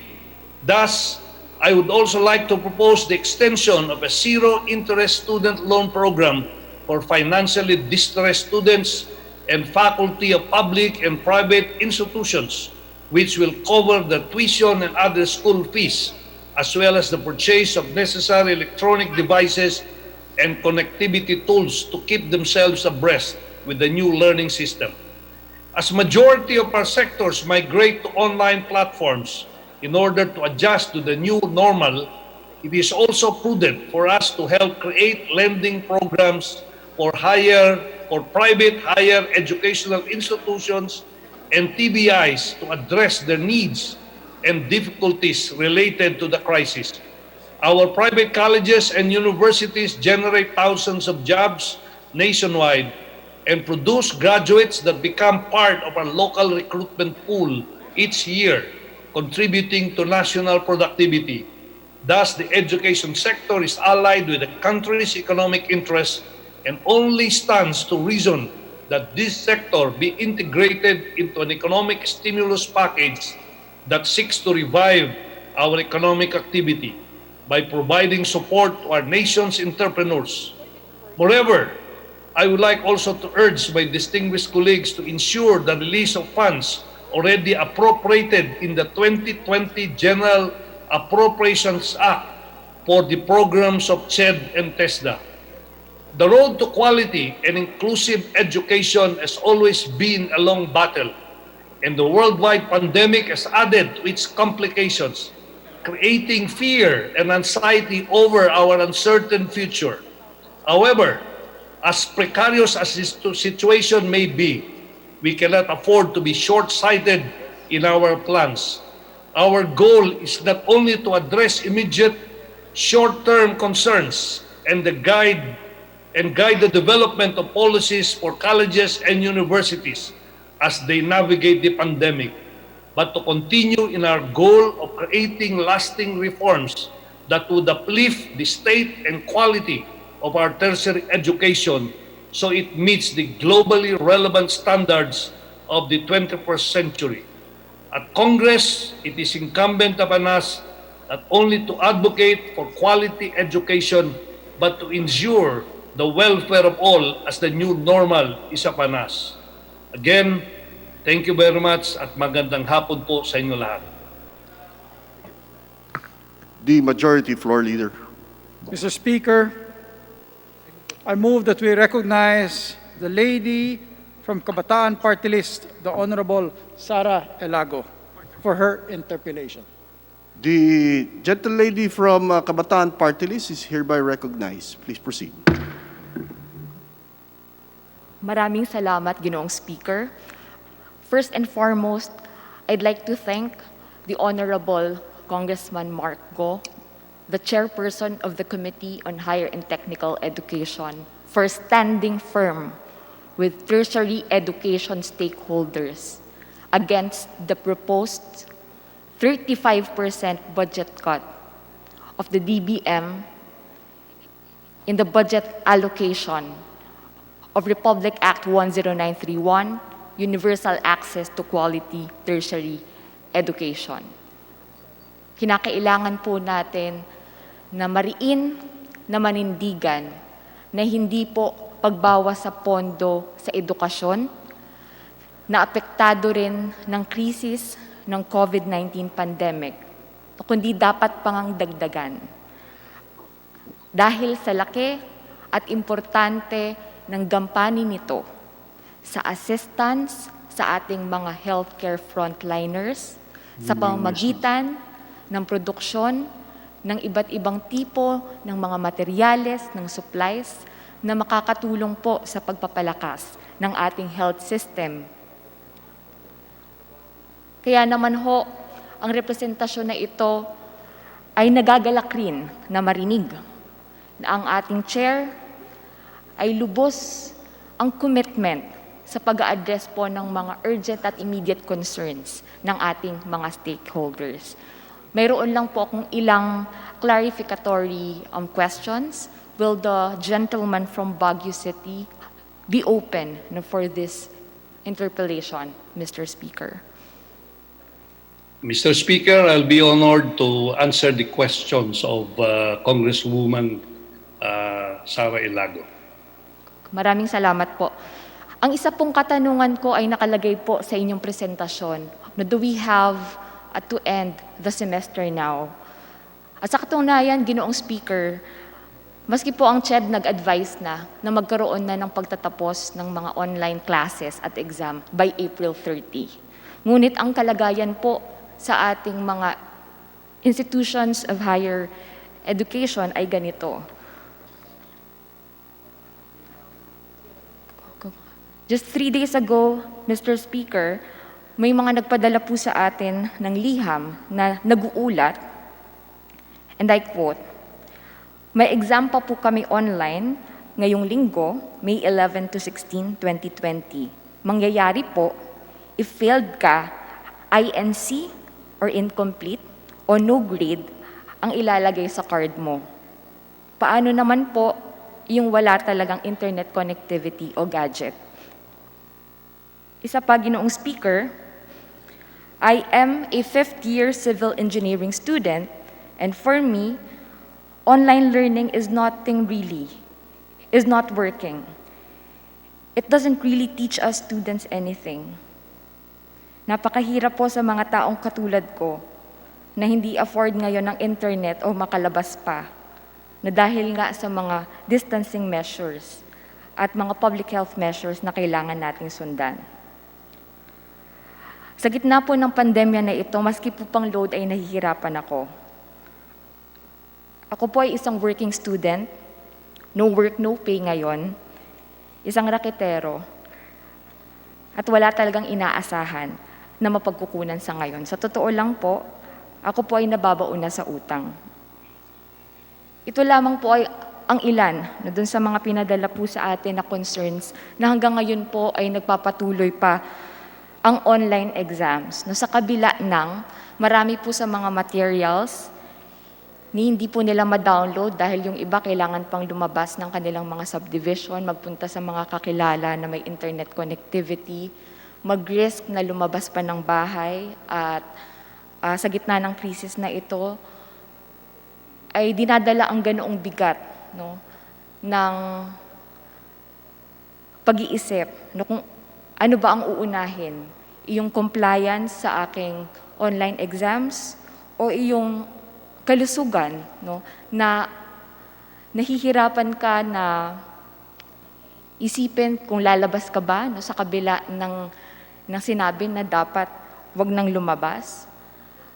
Ito po yung mga kalituhan, yung mga confusion na bumabagabag sa maraming mga estudyante na mabasa hanggang ngayon ay humaharap pa sa online exams.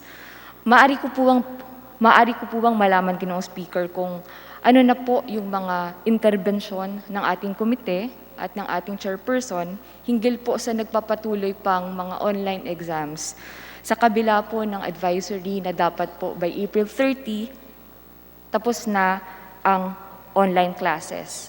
What about all those students who cannot fully participate digitally and who have not attended their online lectures or classes because of lack of internet connectivity? Mr. Speaker, marami pong salamat, Congresswoman Ilago, sa inyong pagpapaliwanag at sa mga binanggit niyong mga karanasan na experience ng ating mga estudyante. Ako po ay nakikisimpatsa sa kanilang mga concerns at kagaya po ng aking nabanggit nung ako po ay preside ng meeting natin na itong mga ganitong mga problema nila, gagawa po tayo ng paraan para matulungan natin sila. Batay po sa isang survey na ginawa, halimbawa sa isang pamantasan, nabanggit nila na maliit na porsyento lang yung walang internet connectivity. At the same time, kung wala mang connectivity, ang kanilang nagiging problema, o kung meron man silang connectivity, ang kanilang problema ay yung pambayad ng kanilang data. No? So ito ang mga bagay na napag-alaman natin sa ating pag-uusap doon sa ating komite, at ito ang gusto natin tulungan. Mga estudyante na hindi kaya, and at the same time, sila ay kulang ang kanilang infrastruktura para magampanan nila yung kanilang tungkulin bilang estudyante, dahil dito nga sa ating dito nga ginagawa ng mga iba't ibang mga universidad at mga kuleyo sa kanilang mga estudyante. Ngayon, kailangan malaman natin specifically kung saan itong mga estudyanteng ito, at tayo ay kakausap sa mga iba't ibang universidad, lalo na sa mga state universities and colleges, para matulungan natin sila. We need to identify these people, no? Kasi ang nabanggit ng ating chair ng committee ng komisyon, kasi meron silang autonomiya yung bawat universidad. So ang gagawin natin dito, kung ma-identify natin yung mga problemang yan sa bawat university, we will call the attention of these universities, and at the same time, try to see how this committee can help these students. No? Dito sa ating binanggit ngayon, tayo ay merong isang panukalang batas na tutulungan itong mga ganitong mga estudyante na nangangailangan ng suporta financially in terms of yung connectivity nila sa kanilang pag-aaral, no? So ito yung gagawin natin. Maraming salamat, Ginoong Speaker. Meron po tayong tala nitong mga estudyante na nangangailangan. Hindi lang po mga estudyante, pati po mga faculty members.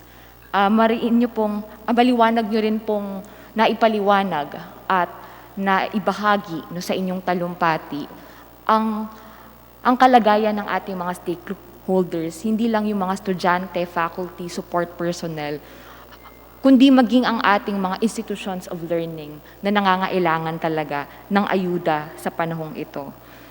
Ngayon, Ginoong Speaker, nabahagi rin po ng ating CHTE chairperson na nag-shift na sa online ang current academic term sa mga eskwelahan mula po nang magkaroon ng suspension ng klase. Nagbago na po ang moda ng learning. No? Nagkaroon ng shift sa online classes. At ngayon po, hindi lahat ng mga schemes naman sa grading ay nagbago na rin. Ang mga katanungan po ng ating mga estudyante, paano po natin masusukat ang academic performance ng mga learners sa panahon na sila po ay nasa ilalim ng mga sirkumstansya na wala sa kanilang kontrol. Yung mabagal na internet, yung kawalan ng gadget, yung walang materials, at katulad po na inyong nasabi, wala pa pong training yung karamihan ng ating mga faculty sa distance and blended learning. Ganun din po, hindi po lahat ng mga SUCs at mga private HEIs natin ay handa sa remote at blended na learning. Sa ganitong pamamaraan, may rekomendasyon po ba kayo hinggil sa mga pagbabago sa grading schemes? Ang nangyayari po kasi ngayon, ang CHED po pinaubaya na sa mga universities and colleges kung paano ang kanilang grading at promotion scheme. Samantalang ang panawagan po ng mga estudyante, as for Kabataan Party List, we are advocating for a universal promotion system. And under this universal promotion system, students would receive credit for all their subjects and a P or pass reflected in their transcripts. Ito po ay sa kadahilanan that students now, our learners, are performing, operating under tremendously difficult circumstances beyond their control. And our call is to focus on learning, hindi po dun sa mismong grading numerically, and then just work on the preparation to strengthen remedial efforts. Kung paano po natin hahabulin yung mga dapat panghabulin pagdating sa learning capacities and competencies ng ating mga estudyante. Mr. Speaker, may we know the position of the Honorable Chairperson with regard to the promotion or grading scheme in the current academic term of our higher education institutions?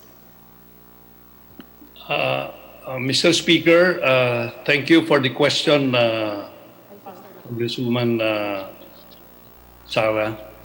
You know, we are ending, or many schools have already ended their classes this April, and some are just finishing some work probably before the end of this month or middle part of this month. Halos lahat ng klase matatapos na yan.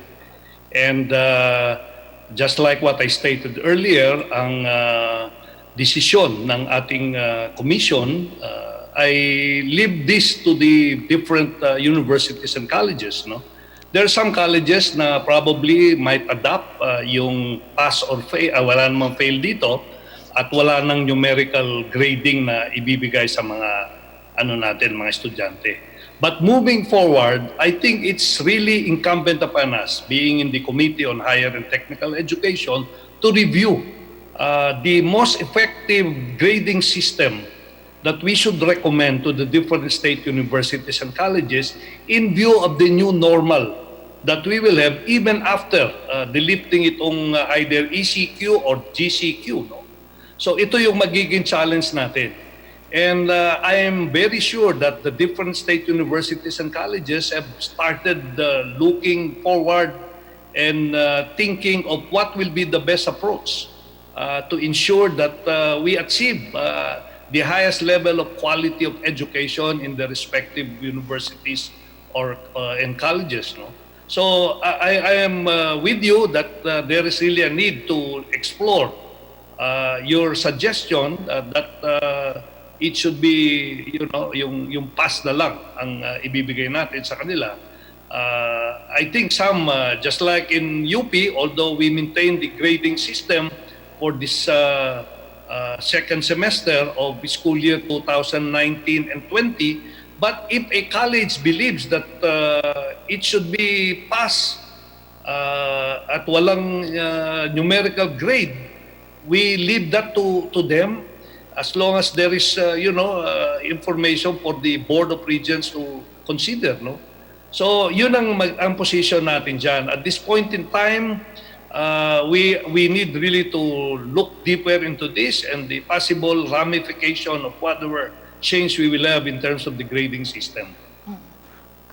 Mr. Speaker, given the urgency of this matter, can we ask the chairperson if he is willing to include the review of grading and promotion schemes in our upcoming CHTE meeting this Thursday, Mr. Speaker? Yes, Mr. Speaker, I think I would be happy to listen to to the proponent of this particular proposal, and it's good if we can listen on the pros and cons of this particular proposal. Let me ask, have you filed the bill to this related to this one, Congresswoman Sara? Yes, Mr. Speaker, we filed a bill on the call for universal promotion policy and ending the current academic term and having a framework for reopening of schools while we are ensuring that health, safety, and well-being of learners and educators remain the top priority of our kababayans. No, but we haven't, filed a bill. No, it's a resolution calling on the House of Representatives to act on this issue. Yes, Mr. Chair, we will schedule this resolution, if not in our next meeting, the week after next week or after this week. Speaker, pwede po bang this week mapakinggan na po natin na para lang din po sa lahat ng hindi pa nagtatapos ang current academic term at lahat po ng extended pa, yung kanilang confusion dahil wala pong malinaw na direksyon na kung ano nang mangyayari sa kanilang promotion scheme. Gaano ito ka-urgent, Ginoong Speaker? Iba-iba po ng hakbang ang universities and colleges na ginagawa tungkol sa promotion at grading. Ang Ateneo, they shortened their semester and they mass-promoted their students. So lahat po may P or pass grade na, and then the focus would be on the audit classes, and then there's a guarantee that students can also sit in subjects that they think kailangan pa po ng mas marami pang pag-aaral o pagkatuto. Ang Mindanao State University, nag-announce na rin po ng mass promotion, ang pamantasan ng lungsod ng Maynila. Ang hirap lang po dito, yung mga estudyante, nagtatanong din sila, paano ito makaka-apekto in the future pag sila ay mag-a-apply sa graduate studies, sa kanilang employment, o sa iba pong matters pa na may kinalaman sa paggamit ng kanilang academic performance. Katulad po ng nasabi ng ating chairperson, education is a great equalizer. Ganun din po yung campus. Sa loob ng campus, kayo ay may iisang set ng mga facilities, library, Wi-Fi, internet connectivity, iisang classroom, mga amenities na available sa ating mga learners. Ngunit ngayon po, iba-iba na yan. Iba-ibang sitwasyon sa kanilang mga bahay, iba-ibang mga nararanasan na sirkumstansya dulot ng kawalan ng trabaho ng kanilang magulang, o kaya naman pag working student pa, wala ka ng source of income. So dahil po sa iba-ibang mga circumstances na yan, talagang marami pong nananawagan at ang kabataan po ay nananawagan ng isang nationally coordinated response sa education. Hindi lang kailangan ang learning modes ang magbago. Dahil nagbago ang learning modes, kailangan rin po ng mga pagbabago pagdating sa kung paano natin tinitignan ang pagbibigay ng grado sa ating mga estudyante.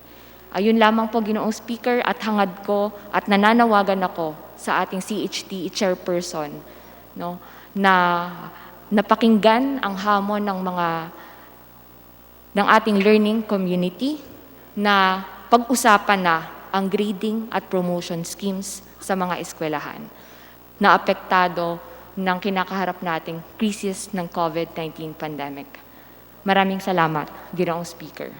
As the Chair, Maraming salamat, Mr. Speaker and our Congresswoman Sara Ilago. I would assure you that if we cannot discuss this Thursday, we will do it next week because we have a joint committee meeting with the Committee on Basic Education this Thursday, and this is not part of the agenda, but in our next week's meeting, I would like to assure you that we will include this resolution of yours in the discussion. Thank you. Thank you, Mr. Speaker. Kung next week na po pag-uusapan yung sa grading, pwede po ba na sa darating na Thursday, pag-usapan po natin kung ano po yung kapalaran ng mga hindi makakapag-online exam this week? Hindi naman po natin gustong sabihin na lumabas pa sila o ma-risk pa po nila ang kanilang kalusugan no, dahil lang po sa hindi sila makapag-online exam. At ma-lift na po no, yung confusion and yung burden no, ng pag-aalala at pressure no, sa ating mga kababayan na learners. Mr. Speaker, pwedeng isama natin yan sa other matters para ma-discuss natin initially, but yung sinuggest mong resolution, we will discuss this probably next Thursday. But definitely your suggestion that we can initially discuss as far as this semester in terms of the grading, pwede natin pag-usapan yan this coming Thursday. We will include it in the other matters. Maraming salamat again, Mr. Speaker, Congressman Marco. Thank you po. Maraming salamat din po sa inyo, binibining representante ng Kabataan Party List, and also thank you so much, Mr. Chairman, gentleman from Baguio City. The Majority Floor Leader. Yes, Mr. Speaker, I move that we recognize our Minority Leader, the Honorable Congressman Abante, for his interpolation. The Minority Floor Leader is hereby recognized. Please proceed. Thank you, Mr. Speaker. First of all, I'd like to thank Congressman Marco. Ito po, pinsan ko po ito . Ako, Abante ko siya. Kaya magpinsan po kami. Anyway, thank you very much, Congressman Marco, for your privileged speech. And I would like to know, I am fully supportive of everything that you said. But there's only one thing that I would like to say. During our TWG meeting with the resource speaker, Secretary Sanyo Dominguez, and also Secretary Dominguez was interviewed by the speaker, Alan Peter Cayetano. He made mention that he is recommending, alam po naman natin na ang mga state universities ay wala na pong bayad ng kanilang tuition. Pero syempre yung mga estudyante, gumagastos pa rin yan sa mga libro and other things, no? Pero ang sabi niya, that he is recommending a 1 billion peso loan package, for the private schools for the Study Now and Pay Later program, which is a welcome development. So what do you think of that, Mr. Speaker, Your Honor? Thank you, Mr. Speaker. Thank you, Minority Leader Benny. Alam po ninyo, meron po kong i-final na bill at yung package po na rini-recommenda natin is more than 1 billion. Okay. Support our students, not only our students, but also our teachers, both in the public and private universities and colleges, including yung mga local universities and colleges. Okay. Siguro, Mr. Speaker, itong recommendation ni Secretary Sani would be taken from another kind of funding, no? Mas maganda na po ito. Opo. Siguro yung magiging bill natin dyan, karagdagan na lang for whatever Secretary Dominguez would recommend. Yes. So, ang question na lang dyan, Mr. Speaker, Your Honor, kung kailan to may implement. Siguro with the kind indulgence of the chairperson of the Committee on Higher Education, na sana po if you could be able to reach out to Secretary Dominguez to find out when will this be implemented, because I'm sure that all our students in private schools, even in the state universities, would need this. Maraming salamat po, Mr. Speaker. Thank you po. Yes. Thank you very much po. I think we will work with Secretary Dominguez and ensure na itong sinabi niyang 1 billion can be utilized ASAP. Maraming po salamat. Thank you, Minority Floor Leader. Majority Floor Leader. Mr. Speaker, I move that we refer the speech of the Honorable Mark Go to the Committee on Rules for its appropriate action. Is there any objection? The Chair hears none. The motion is hereby approved. The speech of the distinguished chairman of the Committee on Higher Education, and including all interpolations and comments, is now hereby referred to the Committee on Rules. Majority Floor Leader. Mr. Speaker, I move that the gentleman from the Lone District of Sarangani be recognized to avail of the privileged hour. Congressman Roel Pacquiao, Mr. Speaker. Yes, the distinguished gentleman from the Lone District of Sarangani, Honorable Roel D. Pacquiao, is hereby recognized. Mr. Please Speaker. proceed. Mr. Speaker, before Yes. we allow the honorable gentleman, Majority Floor Leader. before we allow the gentleman to continue, may I move that we extend our privilege hour for another 30 minutes? For another 30 minutes. 30 long minutes, Yes, you mean. Mr. Speaker. Is there any objection to the motion?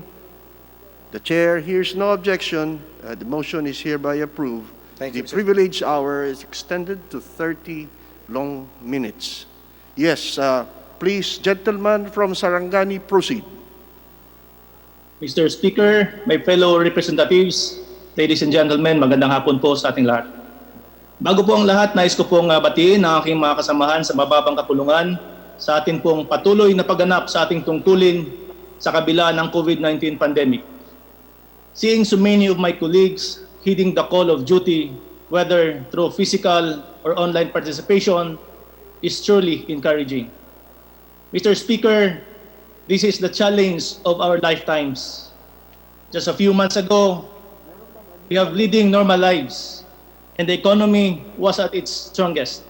Now, as if the damage done is not yet enough, this pandemic threatens to kill thousands more of our countrymen and wipe out the gains we had achieved all these years. All of us, regardless of station in life, are anxious that COVID-19 disease might strike our families sooner or later. Yet, amidst the prevailing anxiety, our people have shown extraordinary courage. Our medical frontliners deserve the highest admiration for tirelessly and selflessly putting their lives on the line to ensure that the sick are given the best care possible. Our uniformed personnel have been rendering countless hours of service to enforce physical distancing and maintain peace and order. Barangay officials, barangay health workers, and our workers in essential industries are working round the clock to make sure our supplies are continuously replenished. I must also mention the great efforts of the private sector, whose generosity continues to fill the gaps the government inevitably commits. Napakarami po ang ating mga kababayan na naabot ng inyong patuloy na ayuda. Maraming salamat po sa pribadong sektor at sa mabubuting individual na huwaran ng diwa ng bayanihan. Of course, Mr. Speaker, the private sector can only do so much. The primary responsibility still rests on the government. The state is expected to provide clear directions as to how we can prevent COVID-19 from spreading further, as well as how we can gradually revive our economy that is now induced coma.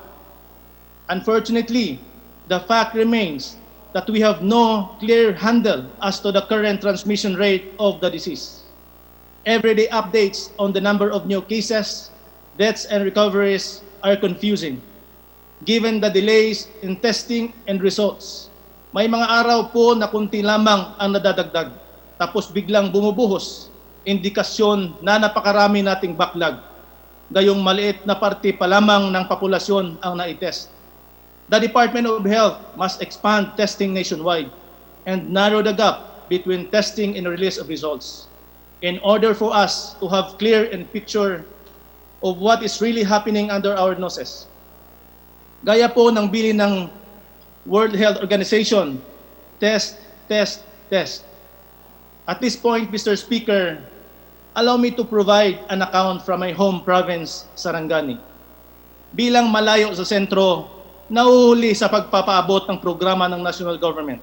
Pero ibang usapan po ngayon, buhay na ang nakataya.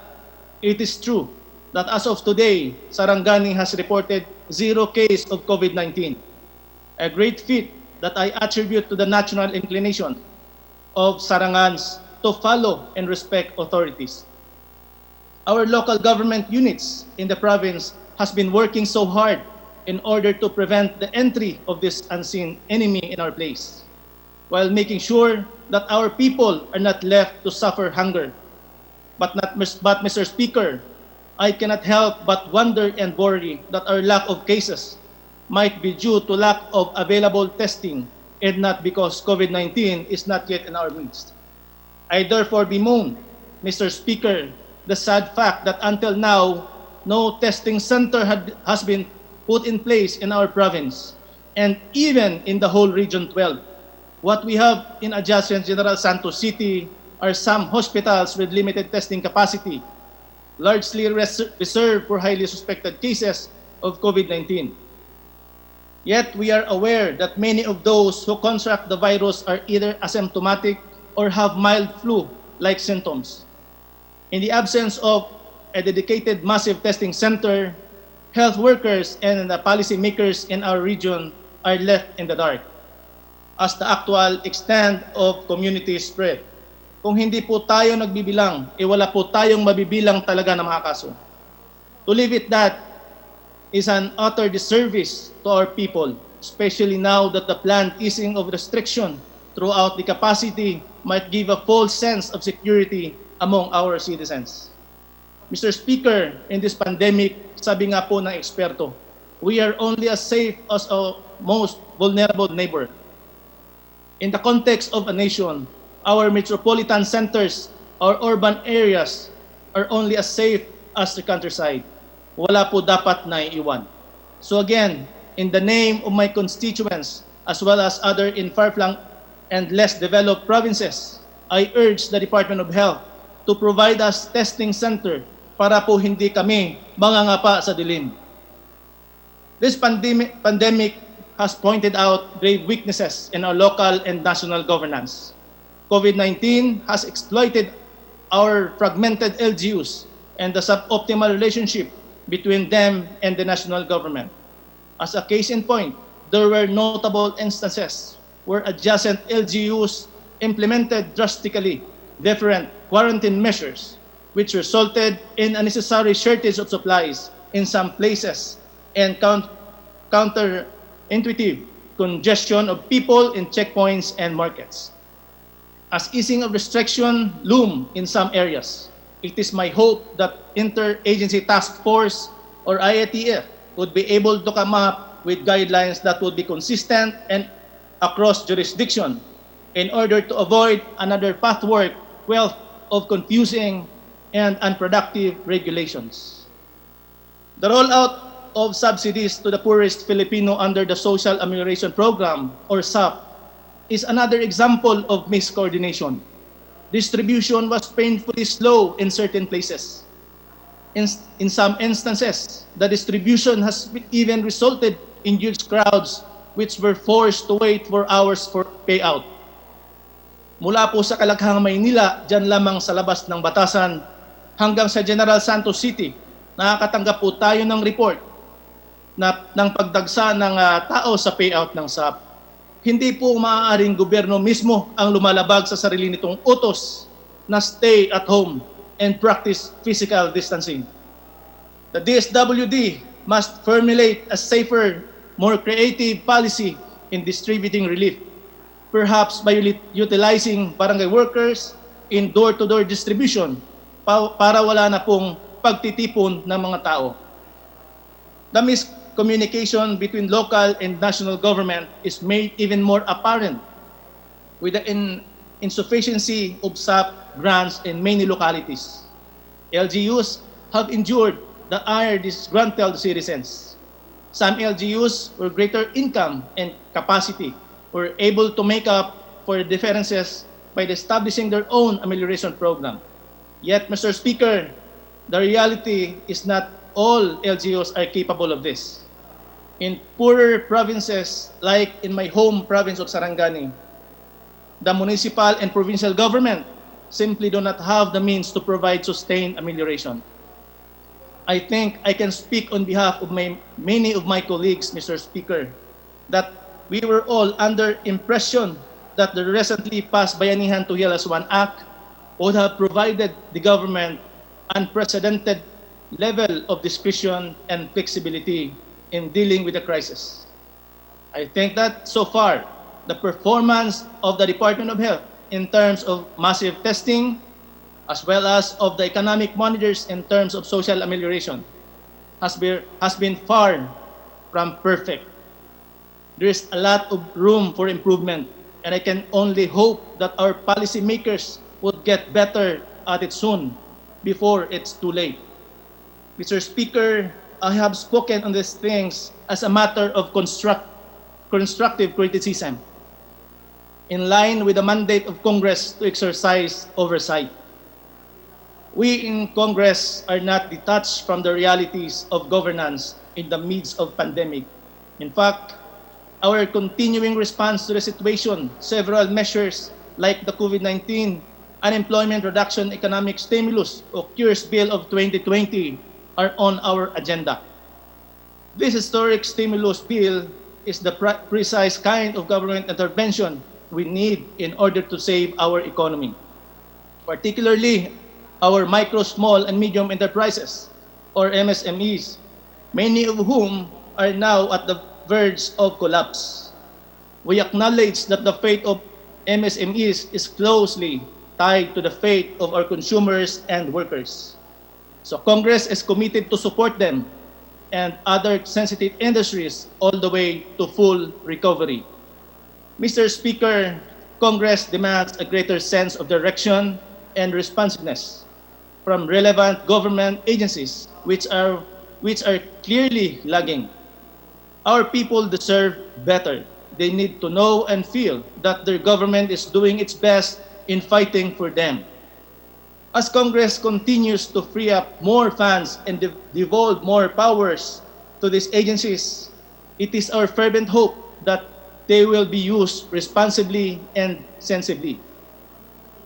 Dear colleagues, in these trying times, we have responsibility as representative of the people to continue finding ways to alleviate the dire health and economic impacts of the pandemic. The task is Herculean, and there are little room for error and delay. But I trust that with our coordinated efforts, as well as a grace from Almighty God, we shall prevail. Muli, ang aking pinakamataas na pagpupugay sa ating mga frontliners. Mr. Speaker, maraming salamat at magandang hapon po sa ating lahat. Thank you, distinguished gentleman from Sarangani, the Majority Floor Leader. Mr. Speaker, I move that we refer the speech of the Honorable Pacquiao to the Committee on Rules for its appropriate action. Mr. Speaker. Is there any objection to the motion of the Majority Floor Leader? The Chair hears none. The speech of the distinguished gentleman from Sarangani, including all interpolations, or there are no interpolations. The speech of the distinguished gentleman from Sarangani be referred to the Committee on Rules. Mr. Majority Floor Leader. Mr. Speaker, I now move that the gentleman from the 2nd District of Agusan del Sur, Representative Eddie Bong Plaza, be recognized to avail of the privilege hour. I move, Mr. Speaker. The distinguished gentleman from the 2nd District of Agusan del Sur is hereby recognized. Please proceed. Good afternoon to all my colleagues and most especially to my neighbor, Manoy Subiri. Good afternoon. Mr. Speaker, as one of the many provincianos in Congress, I am very much in support of the national government's effort in the fight against COVID-19, since this crisis has befell us.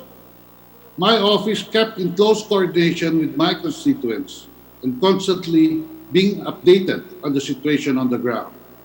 I can say that all the actions of the LGUs in my province and the 2 congressional offices are properly coordinated, and we are one in our fight locally against this dreaded disease, and likewise in supporting and promoting the national government's effort to curb the current crisis.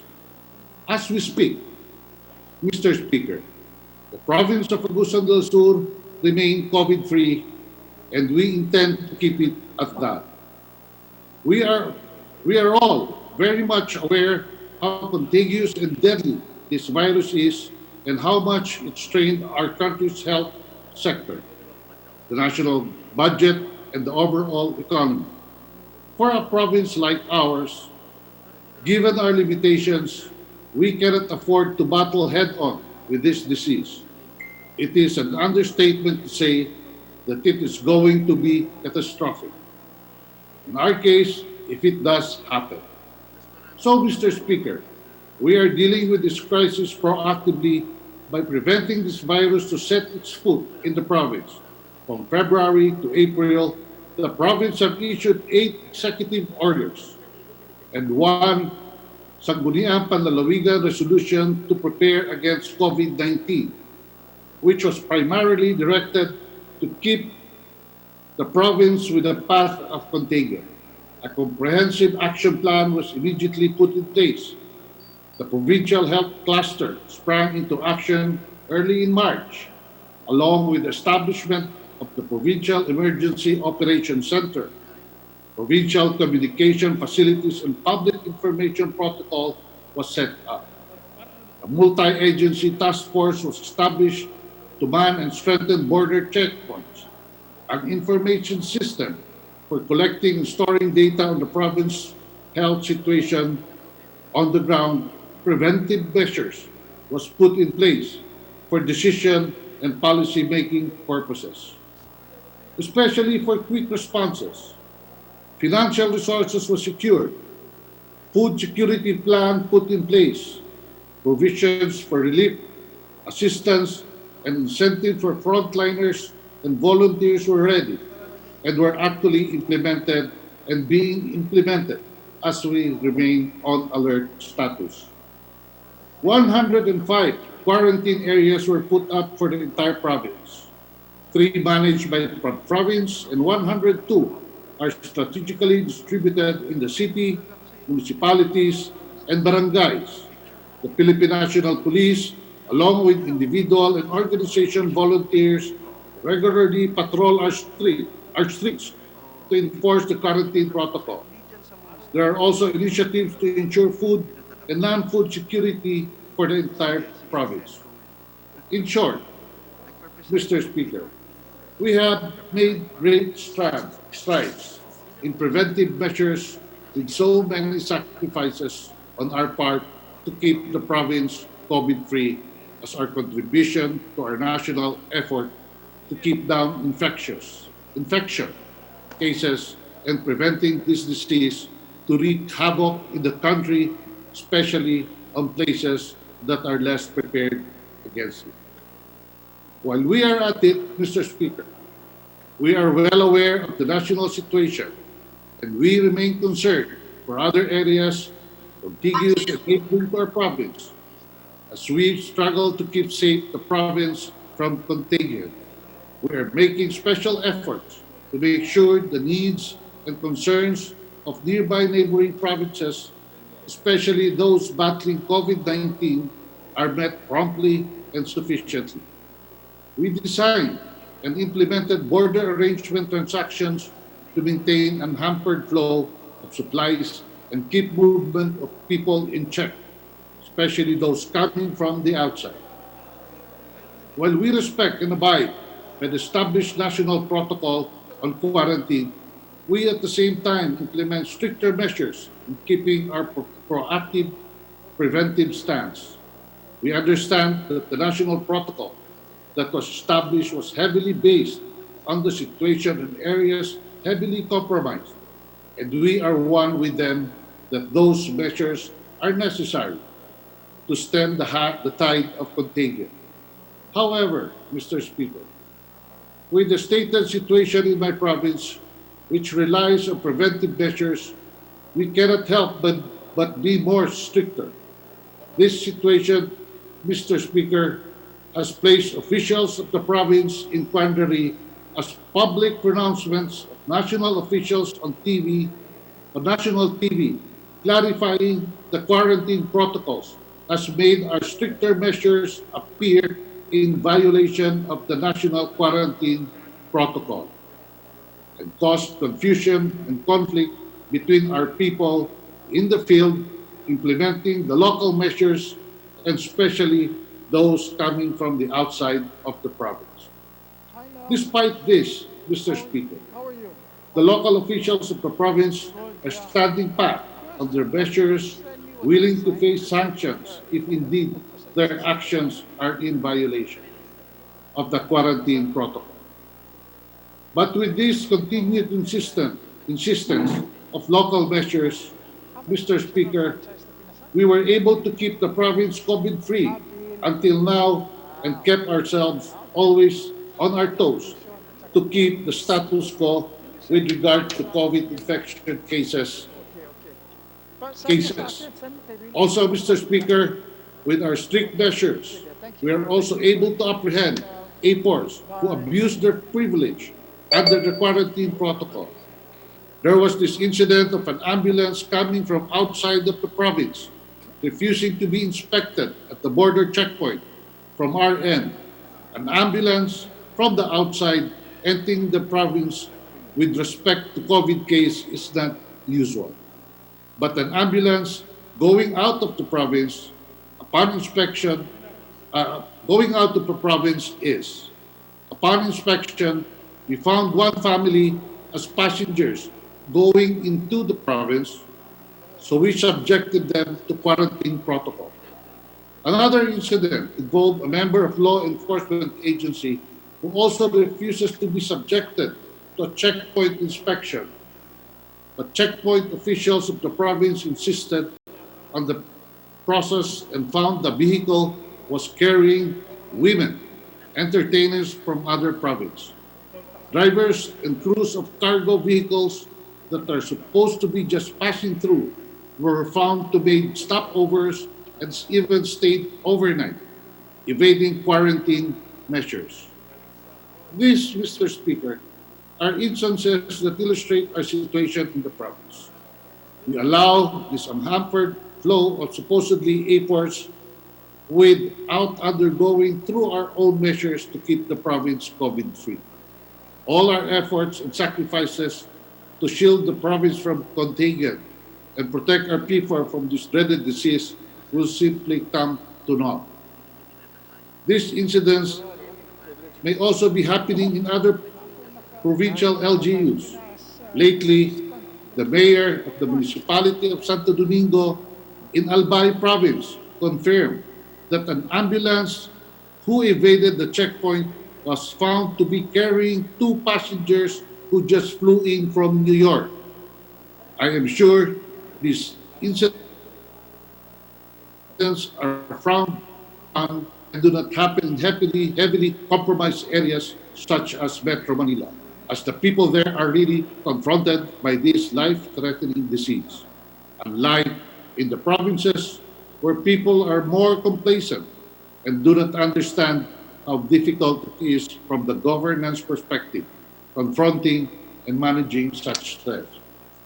Mr. Speaker, having said this, may I, in behalf of my constituents, and the entire province of Agusan del Sur. And I am sure other provinces in the same situation can relate to this. Respectfully appeal to IATF and to the national government to issue statements to the effect allowing less compromised provincial local government units to implement quarantine protocols that best suit their local conditions, provided that the relaxation of easing of quarantine measures below the national standard shall be subjected to IATF approval. However, stricter measures should not be a problem as long as it does not effectively hamper the overall goal of winning the fight against COVID. Some people may interpret this as causing delays or creating inconveniences, but as we say, it is better to be on the side of caution. And may I also strongly suggest, Mr. Speaker, for all the regions and provincial local government units who are less prepared in terms of manpower and resources to respond to the COVID threat and who remain COVID-free or in few cases be subjected to capacity development by the Department of Health and other private health institutions. This way, Mr. Speaker, we can conduct a whole nation approach against a dreaded disease expected to linger for long. Perhaps DILG can conduct an inventory of regions and provinces in order to assess their readiness and preparedness against this virus in order to establish priority in capacity development. Ito na po, Mr. Speaker, ang panahon upang ang mga LGUs ay mag-level up or magpakitang gilas dahil sa nangyayaring pandemic na COVID-19 dito sa buong mundo at lalong-lalo na dito sa ating bansa. Sana po, Mr. Speaker, and I hope the appeal and suggestion of this humble representation do not fall on deaf ears, as we expect a long-duration battle against this COVID virus.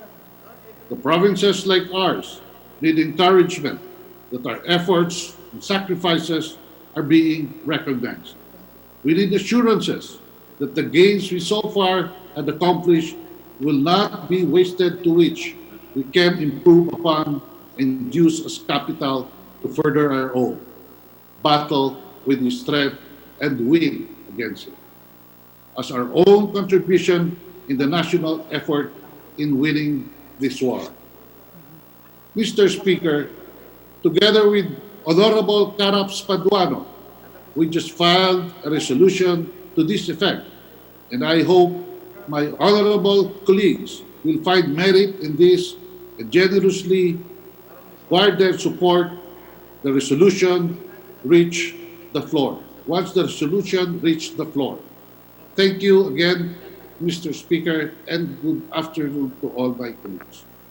Thank you, the Honorable Eddie Bong Plaza. Majority Leader. Mr. Speaker, I move that we refer the speech of the Honorable Eddie Bong Plaza to the Committee on Rules for its appropriate action. I move so, Mr. Speaker. Is there any objection? Hearing none, same is approved. Majority Leader. Mr. Speaker, I now move that we recognize the gentleman from Bayan Muna Party List, Honorable Ferdinand Gaite, to be recognized to avail of the privilege hour, Mr. Speaker. The Honorable Gaita is now recognized. You may proceed. Maraming salamat po, Mr. Speaker, at sa ating kapita-pitagang mga colleagues. Tugunan ng pangangailangan at panawagan ng ating mga migrante. Ginoong Speaker, mga kapwa kinatawan, isang gandang hapon. Hayaan niyo po akong gamitin ang oras ngayon upang ibahagi sa inyo ang naging mga laman ng aming pakikipag-usap sa ating mga kababayang migrante. Kagaya ng marami sa ating ngayon, patong-patong din ang suliranin na hinaharap ng ating mga kababayang OFW o manggagawa sa ibayong dagat. Pabigat dagdag na pabigat ang kamakailang layunin ng PhilHealth na dagdagan ng kontribusyon ng ating mga manggagawa sa ibayang dagat. Ito'y manggagaling sa pawis at dugo ng ating mga OFWs. Ayon sa impormasyong inulat ng mga repatriated na OFWs sa Organisasyong Migrante International, hinaharap nila ang mga problema na tulad ng substandard na quarantine centers, siksikan at hindi susunod ang tinakdang isang tao kada kwarto, hindi ginagawa ang rapid testing upang malaman sino ang infected at dapat i-quarantine o gamutin. Kaugnay nito, walang naging testing ay wala ring monitoring sa kanilang kalusugan upang maging alternatibong paraan para kagyat na masuri kung sino ang may sintomas at posibleng may sakit. 14 days lamang dapat ang itatagal nila sa mga siksikang quarantine centers na ito, ngunit dahil sa kawalan ng transportasyon, ang ilan sa kanila ay mahigit 1 buwan ng stranded na sa mga lugar na ito. Dumagdag pa ang komplikasyon ng kanilang pag-uwi sa kanilang pamilya, ang magkakaibang patakaran sa iba't ibang LGUs o bayan. Mga patakaran na hindi kinordina at nilinaw ng pambansang pamahalaan. May mga kaso na sila ay hinarang at sa mga kasong ito ay nagturuan ang OWA o Overseas Workers Welfare Administration at mga lokal na pamahalaan. Ang naiipit ay ang kaawa-awa at kawawa nating mga kababayang OFWs. Tinataya ng Department of Labor and Employment na may pauwi pang 500,000, I repeat, 500,000 OFWs sa ating bansa. Sa ngayon, mayroong mahigit 21,000 sea-based OFWs at 20,000 na land-based OFWs na naririto na. Ano po ang plano natin para sa kanila?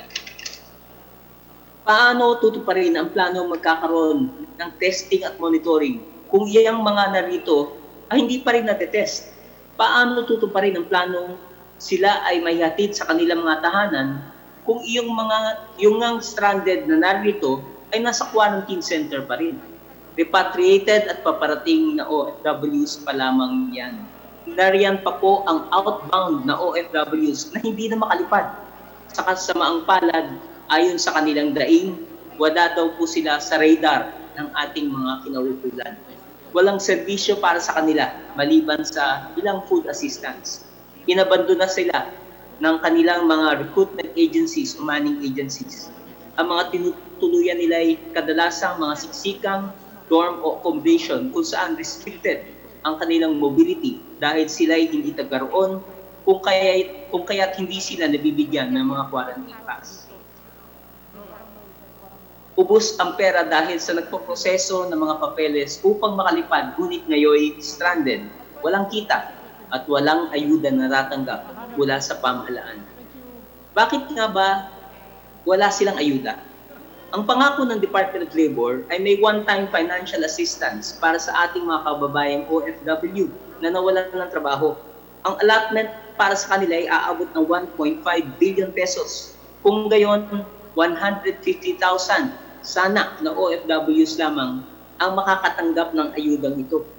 Ngunit, gaya nga po ng ating nabanggit kanina, inaasahan na lalo pang na aabot ng 500,000 ang OFWs ang pauwi na nangangailangan ng ayuda. Wala dito ang bilang ng mga OFWs na hindi na makaalis. Sa report ng Palasyo sa Kongreso, may backlog na 70.08% sa distribution ng Department of Labor ACAP na program for OFWs. Nakailang extend na po ang ECQ, pero ang pamahalaan palyado pa rin sa pag-extend ng tulong sa ating mga kaawa-awang kababayan. Maraming ulat din po tayong natatanggap mula sa ibayong dagat hinggil sa pagtigil ng pagpoproseso ng mga aplikasyon at kabagalan ng pamamahagi ng kanilang dapat natanggap na ayuda. Sa Saudi, mass trooping sa Philippine Overseas Labor Office sa Riyadh ang mga kababayan natin para sa food and financial assistance, pero tinanggihan, sinigawan at binastos pa sila. Sa United Arab Emirates, lampas 20,000 ang nag-apply kaya't sinuspindi ng polo doon ang pagtatanggap ng bagong aplikasyon. Sa Hong Kong, wala pa di umanong ayudang naibibigay.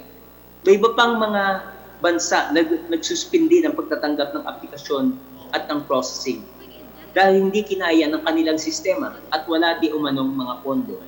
Patong-patong rin ang reklamo ng ating mga seafarers, kulang, mabagal na pagbigay o kawalan ng ayuda, kawalan ng tulong para sa transportasyon, pauwi sa kanilang mga probinsya at tahanan, at kawalan ng testing para sa may mga sakit. Sa gitna po ng maraming suliranin, kakulangan at masakit, sa halip po ang maagap na tugon, tila ba nakatutok pa ang pamahalaan sa pagpapatahimik sa mga reklamo ng ating mga kababayan. Sa ulat ng aming natanggap, marami po ang nagsusumbong tungkol sa pagbabawal ng pagpo-post sa social media ng mga reklamo tungkol sa quarantine facilities. At nitong nakaraan, nga po'y umugong sa balita ang paggigipit at tangkang pagpapadeport ni Taichung Labor Attaché Fidel Macauyag kay Lin Ordidor na OFW sa Taiwan dahil sa kanyang umanong kritisismo sa paraan ng pagharap sa krisis ng ating pamahalaan. Hindi po ito makatwiran. Hindi panunupil ang kanilang kailangan, kundi ang pagdinig sa kanilang mga hinahiling at reklamo. Hindi pambubusal, kundi aksyon para ayusin ang mga pinupunto nilang mga kahinaan. Kung meron dapat pauwiin o i-recall, dapat yang si Labor Attaché Macauyag. Mga kapwa ko, kinatawan, itinuturing po natin ng mga bayani ang ating mga frontliners, mga health workers, manggagawa, mga kawani na patuloy na nagtatrabaho ngayon sa panahon ng pandemya. May isa pa tayong tinaguriang bayani. Sa makatuwid, matagal na po natin silang tinatawag na mga bayani, ang ating mga migrante. Sana'y gawad natin pagkilala sa kanila, sa kanilang kabayanihan, sa pamamagitan ng pagtugon sa kanilang mga pangangailangan. Sana'y dinggin natin ang kanilang mga hinaing at panawagan. Nais ko pong irehistro ang hiling ng ating mga nurses para sa pagpapalawig sa saklaw ng exemption sa deployment ban ng health workers. Ayon sa Department of Labor and Employment Resolution No. 9 Series of 2020, ang exempted lamang sa deployment ban ay yung mga health workers na nakapagkumpleto na ng kanilang mga dokumento on or before March 8, 2020. Hinihiling ng ating mga nurses na isama rin sa exemption ang nagsisimula palang magkumpleto ng kanilang mga dokumento bago ang petsang Abril 2, 2020. Ang hiling po na ito ay nakabatay sa dahilan na ang kanilang mga travel documents ay mapapasok kasabay ng pagtatapos ng deployment ban. Hindi po biro ang halagang ginastos na nila ng isang nurse upang kumpletuhin ang mga requirements at dokumento upang makapagtrabaho sa ibang bansa. Umaabot po ito ng 60 hanggang 100,000 piso, 80,000 to 100,000. Marami sa kanila ay nabauna sa utang sa pagkumpleto lamang ng mga requirements na ito. Sila ay sumulat sa IATF. Sumulat na rin sila sa kinaukulang komite ng kongresong ito. Atin po sanang bigyan ng panahon ang pagsusuri sa posibilidad na bigyang katuparan ang kanilang hinihiling. Bago po ako magtapos, akin din pong irerehistro ang aming panawagan na ituring din frontliners ang ating mga kawani sa OWA, ang ahensya ng aking ring pinagtrabahuan dati.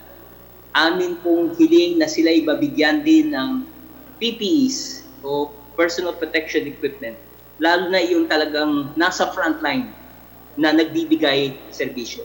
Nararapat din na sila'y babigyan ng kinaukulang hazard pay at dagdag benepisyo bilang skeletal force ngayon ng ahensya.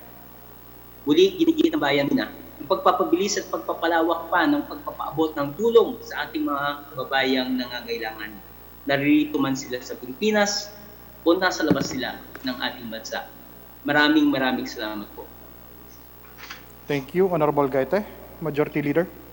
Mr. Speaker, I move that we refer the speech of the Honorable Gaite to the Committee on Rules for its appropriate action. I move, Mr. Speaker. Is there any objection?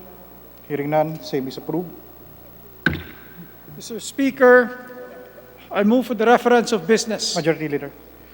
With the indulgence of the members, the Chair would like to suspend the privilege hour due to our limited time and that we are bound by the protocol, with the promise that tomorrow, those who have not availed of the privilege hour today will be called tomorrow. So to our dear colleagues, with the indulgence, tomorrow we will call you to deliver your speeches. Majority Leader. Mr. Speaker, I move for the reference of business. Is there any objection? Hearing none, the same is approved.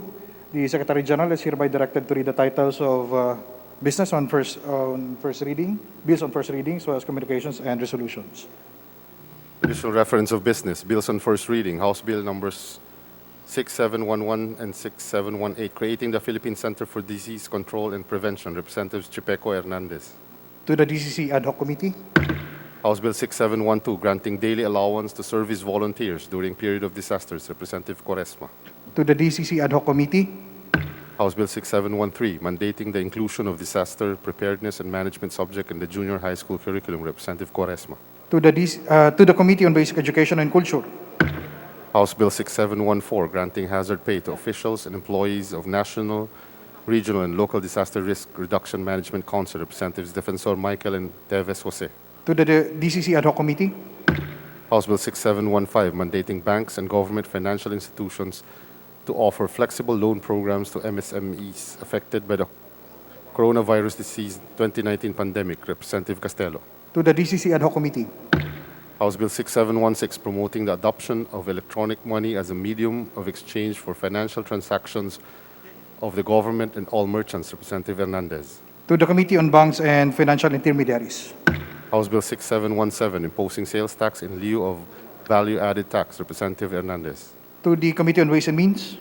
Resolution, House Resolution 854, directing the Committees on Human Rights, National Defense and Security, and Defeat COVID Ad Hoc Committee to inquire the continued attacks of members of the NPA since the implementation of community quarantine. Representatives Duterte, Tolentino, Yap Eric, and Bautista. To the Committee on Rules.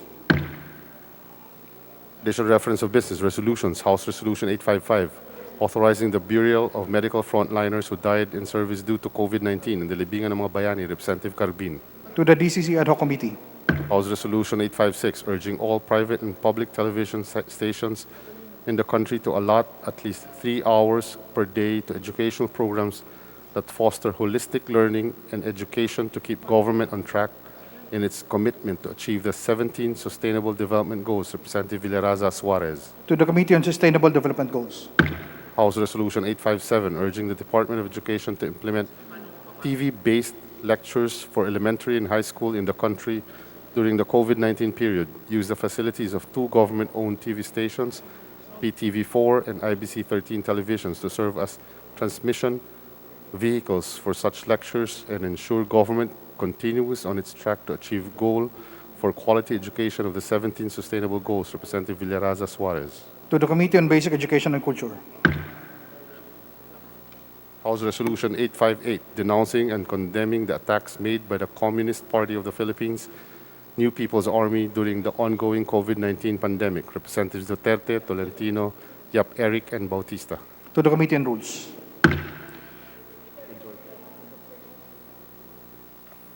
Majority Leader.